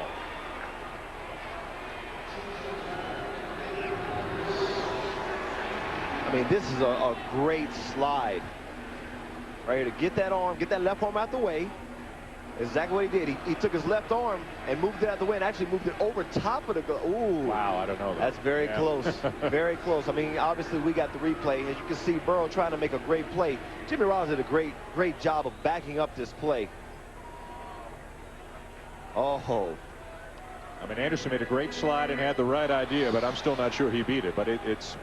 Well, I'm with you now. I definitely think he was out. Looking at that angle, he was out. But it's a bang play, and who knows, maybe a big play for the Cardinals. Great opportunity for them to win it here in the bottom of the 12th. Edgar Renteria, the batter. He's got 2 hits and 5 at-bats today. As we mentioned earlier, although traditionally he's had some great clutch hitting numbers, this year that has not been the case. He is just 1 for 15 this season with runners in scoring position, but he can make everybody forget about that if he comes up with a base hit right here. Ground ball to the right side, and Polanco keeps it on the infield. Gets the out, runner to third with 2 down, but that is a potential game saver right there by Polanco. And what you're seeing is some defense. That's what you're seeing. I mean, up the middle, this Philadelphia team with Jimmy Rollins and Placido Polanco, I mean, they're solid. And anytime you can throw out defensive plays like this, you're going to win, because it starts out with pitching, then defense, and then timely hitting. Now, we're not seeing a lot of timely hitting in this game at this point. We saw it earlier, but that defense is huge. Now here comes Larry Boa for an Albert Pujols conversation. The winning run is at third with 2 outs in the bottom of the 12th. Pujols is up. Edmonds is on deck, and then Roland behind him. What would you do? Pitch carefully? Like I said, I mean, a tremendous hitter. You know, you pitch to him, but you don't pitch to him. You know, you see if you can throw a pitch up, elevate higher than high, and see if he'll pop it up. Throwing something down off the plate. But you know what? This is a tough situation for Telemaco, because you got Edmonds over there lurking, who is a solid hitter. I mean, he can hit. And then you got Roland, so it's like pick your poison. That's right. You know? Maybe the best 3-4-5 in a baseball. Look at what Telemaco has done. But still, got to get out of this inning. Runner at third, 2 down. Pujols the batter, 1 for 5 today. Doubled and scored in the 8th inning. Telemaco working from the stretch. And the pitch is taken for ball 1. Telemaco got Pujols to ground into a 5-4-3 double play back in the 10th. Anderson is the runner at third. Very good speed. And good numbers for Pujols in limited at-bats against Telemaco. Ooh, what about that, David Justice? Hey, I understand the attempt. You saw it in the playoffs last year when Ramon Hernandez won a ball game on a similar play. I mean, you got the third baseman way back. I mean, he's not a bunter, though. That's not what he does. And you saw he missed it. But had he got it down, he definitely would have been safe at first. Well, that didn't scare Bell in at all. He's still way back at third. And a swing and a pop-up. Polanco calling for it. Makes the catch. They retire Pujols again, and Telemaco works another shutout inning. We go to the 13th here in St. Louis as the play out at second doesn't end up hurting the Phils. Back here in St. Louis, the Cardinal Hall of Fame just across the street from Busch Stadium. Probably doing some big business here today as people have been filing in and out of the ballpark all day, because we are on to the 13th inning. Of course, Mark McGwire prominently displayed in his great 1998 season. Yes, the 13th inning here on the ESPN day game. Mike Lincoln is the new pitcher now for the St. Louis Cardinals. He is the 6th pitcher of the game. Only Cal Eldred remains in the Cardinal bullpen right now.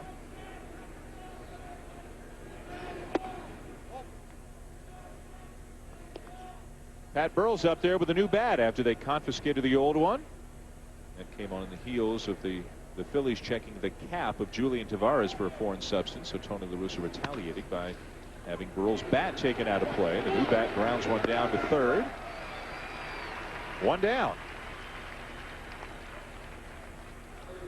Again, if you're tuning in here on ESPN for Around the Horn, it's over on ESPN2 right now. This is the ESPN day game for Busch Stadium in St. Louis with David Justice and Kyle Peterson. I'm Dan Schulman. Tied at 4, Phillies and Cardinals. It was Ricky Leday's pinch hit 2-run home run in the 9th off Jason Isringhausen that tied this game and sent it to extra innings. Here's David Bell. As I said earlier, guys start to get tired. Pitchers can get away with more mistakes at this time of the game because guys start getting physically tired, and then they're mentally tired, and just the bat speed goes a little bit, and all it takes is just a little fraction of being off a little bit, and that turns a line drive base hit into a pop-up. David Bell 1 for 5 today. You experiencing any broadcaster fatigue? This is the longest game you've ever broadcast. I'm hanging. I'm hanging. You know, your enthusiasm is keeping me alive here. This is about the time when everybody says to themselves, what time was my flight? Yeah, but I know the feeling of these games. I'll tell you, I mean, you're over there, you're just tired. And I'm serious. Guys are thinking, would somebody please hit a home run? Somebody. Somebody on my team. Not yeah, somebody. You're hoping somebody on your team hits a home run. But there's somebody in that dugout saying, I hope anybody hits a home run. Like it's a spring training game? Does somebody in this game? Absolutely. We'll make it up another time. They ain't gonna You're shattering so many, you know, all these images that I have. Anybody win this game? We just got to go? 162 games. I guess so. You got to lose 62. And that's a great team. So one of them may as well come today, is what you're saying, if it gets us out of here. Well, somebody's going to lose today. But it's somebody over there thinking. Yes. Yeah. So somebody's over there thinking, well, please. I bet it's probably a middle relief pitcher. It's probably one of them pitchers where it doesn't involve their stats. That's saying somebody please hit a home run. Well, the good news is the rain has subsided. It was raining for about an inning. I think it was back in the 11th, but that's gone now. Could be Christmas time by the time this one winds up. The Cubs got here this morning, and they're starting a series with St. Louis tomorrow night. Cubs are laughing right now. Cardinals are using all their pitchers. Here's 1-2. Outside, 2 balls, 2 strikes on David Bell. You know, and then there is something to be said about momentum as well. I mean, for the Cardinals, if they were to lose this game, I mean, it's a tough loss anytime you lose a game that lasts this long. It seems like you're always more tired than the other team. Then you got a big series coming up this weekend. Hop up into foul territory wide of third. Roll in there. 2 down. I think both of these teams have scuffled enough. They're not doing terribly, but have scuffled enough so far this season that it'll be kind of a demoralizing defeat for either team. For the Cardinals, if they lose, it'll mean they got swept. And you never want to get swept. I mean, at least the Phillies can say they've won 2 out of 3 if they were to lose this ball game. How many times does a relief pitcher get 2 at-bats in the same game? Telemaco, 1 hopper out to Renteria. Inning over. Let's go to the bottom of the 13th here at Busch Stadium as the Cardinals will come up with another chance to win it. Jim Edmonds will be the leadoff hitter for St. Louis when we come back. Here come the Cardinals for the bottom of the 13th inning. We're tied at 4. The Cardinals have out-hit the Phillies today 13-8. Had a good chance to win it last inning, but Albert Pujols was retired on a pop-up with a winning run at third base. And Amore Telemaco now works into his 5th inning of relief. 4 shutout innings, 3 hits, no walks, 5 strikeouts. Here at what is now basically emptied out Busch Stadium. Most of the fans have gone home for dinner. Jim Edmonds will lead it off. Edmonds 1 for 5 today. Had a base hit in the 4th. He struck out 3 times, including once against Telemaco.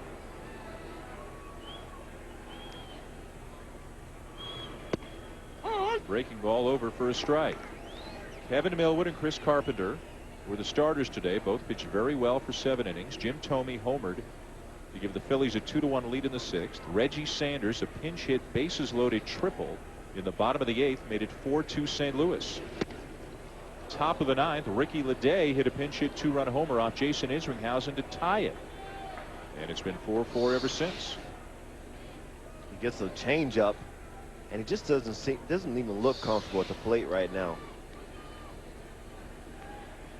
He had a bit of a groin problem, caused him to come out of the game on Tuesday. Was wringing out his hand earlier here today after a swing.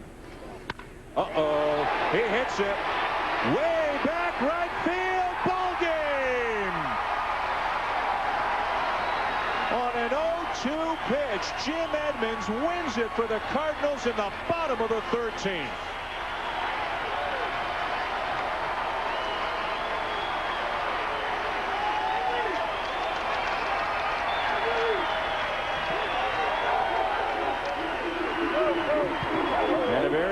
Bunch of Cardinals as they avoid the sweep on an 0-2 pitch. Jim Edmonds lines one into the bullpen in right field for the home run that wins it. It was just, he came back with the same pitch that Edmonds swung right through, but he didn't miss that one. And honestly, you don't ever see Edmonds hardly miss pitches up in the zone. He's a high fastball hitter, has always been that way. And we were making a comment that he just didn't look comfortable the way he swung through those high pitches, but he didn't miss that second one. Yeah, feel a little bit for Amori Telemaco, who pitched great in relief but ends up taking the loss on the home run by Jim Edmonds. The Cardinals took the lead in the bottom of the 8th, gave up the lead in the top of the 9th, and now they win it in the bottom of the 13th on the walk-off home run by Jim Edmonds on an 0-2 pitch. See, as you see, the pitch is up in the zone. Came back with the same pitch that Edmonds had just swung through. He's been a high fastball hitter his whole career. And he gets one right up where he likes it, right around the chest area. And he made no mistake to send the Cardinals home winners and to give them some momentum heading into their big early season series with the Chicago Cubs, a 4-game set that begins tomorrow night right here at Busch Stadium. Reggie Sanders, who gave the Cardinals great opportunity to win it earlier, is pretty pumped about that ball getting over the wall in right field and ending this 13-inning ball game here in St. Louis today. Link in the win, Telemaco the loss, Kyle Peterson standing by with Jim Edmonds. Kyle? Thanks, Dan. Jim, talk about that last at bat. He had you down 0-2, was probably trying to go down the zone, but he definitely didn't get out. Was it a fastball there? You know what? I don't know. He threw a lot of pitches, a lot of off-speed stuff, and gosh, he went out there and just moved the ball around and made us look like fools for about 4 innings. So it was nice to finally get a hit, let alone a run and a win. Yeah, you guys have not played great at home, played much better on the road. How important is it to get a win here and salvage one out of the series? Gosh, I mean, we haven't been playing well at home, like you said, and it's nice to finally get a win. But gosh, we need to pick it up here at home and get something rolling, because the Cubs are coming into town, and this is a tough division to play in, and we just gotta, like I said, pick it up and see what we can do. Reggie hits a big 3-run triple. Looks like you guys are in control there in the 9th. How tough is it to come in after the Phillies coming back and tying it and really get amped back up for this one? Well, it's tough, but you know, Izzy's our man, and he goes out there and he puts it all on the line, and you know, he just I don't know if he made a mistake or Ricky hit a great pitch, but Ricky put the ball and play hard, and they came back and tied us up, and it seems like the last 4 or 5 innings just drug on forever. So we're lucky to get a win out of this one. You know, the at-bats that everybody had against Telemaco looked uncomfortable. Is he just a guy that doesn't allow you to get comfortable up there too often? Well, he threw a lot of off-speed stuff, and you know, we faced him in the past, and he threw a lot harder, and he moved the ball around, but he had some velocity. And today he seemed like he was just kind of throwing a lot of change-ups, a lot of split fingers, and a lot of cutters and sliders, and not too many fastballs. So we didn't make a very good adjustment on him, but you got to tip your hat. He did a great job. You made an adjustment right at the right time. Jimmy, thanks for taking the time. Congratulations. Thank you. Guys. All right, Kyle, thank you. Jim Edmonds with a walk-off home run. You hit a couple of those in your career. What does that feel like? Oh, it's a tremendous feeling. There's nothing better than hitting it, especially when you know it's gone, and just making that little run around the bases, and to see your teammates waiting for you. You just got to get ready for the abuse that you take once you hit home plate. In this kind of a game, though, because they lost the lead and went 13 innings, instead of joy and elation, it looked more like relief for the Cardinals that they won. Oh, no. It's joy. It's joy. Yeah. It's relief, but it's also joy, because You know, late in when you have a game like this that's going into the 12th, 13th, 14th, it's going to be a home run that's going to end the game. It's not going to be a series of hits because guys are fatigued. Their bat speed is not there now. They're not mentally sharp.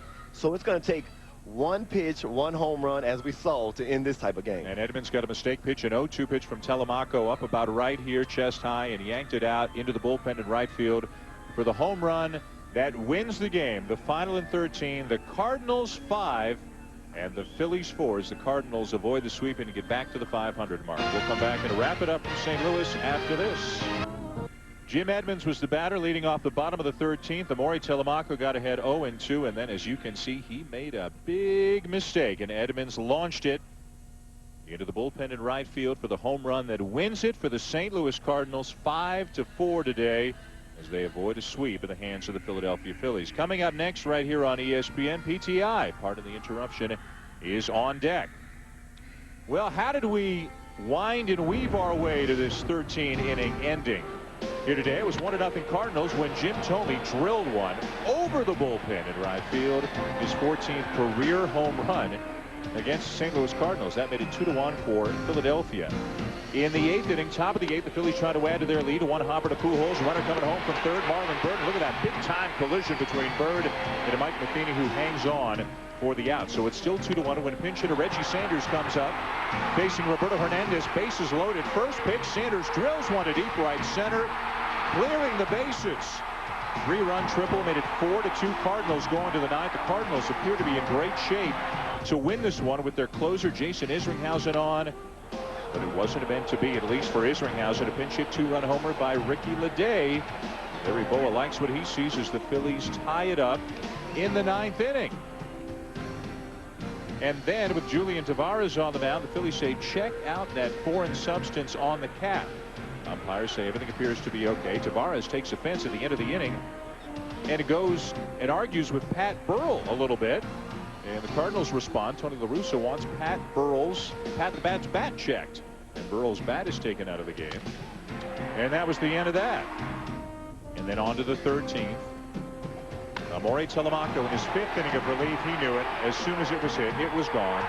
On the back wall of the bullpen, Cardinals win in 13 innings, 5-4 here today. Certainly an entertaining ball game, Mr. Justice. We saw a couple of wild ones between the Phillies and Marlins last week, and I think this one can be held up right alongside those games. I tell you, if you were a fan today, you saw an exciting game, and you saw some big hits by both teams. I tell you, Carpenter and Millwood both pitched tremendous today.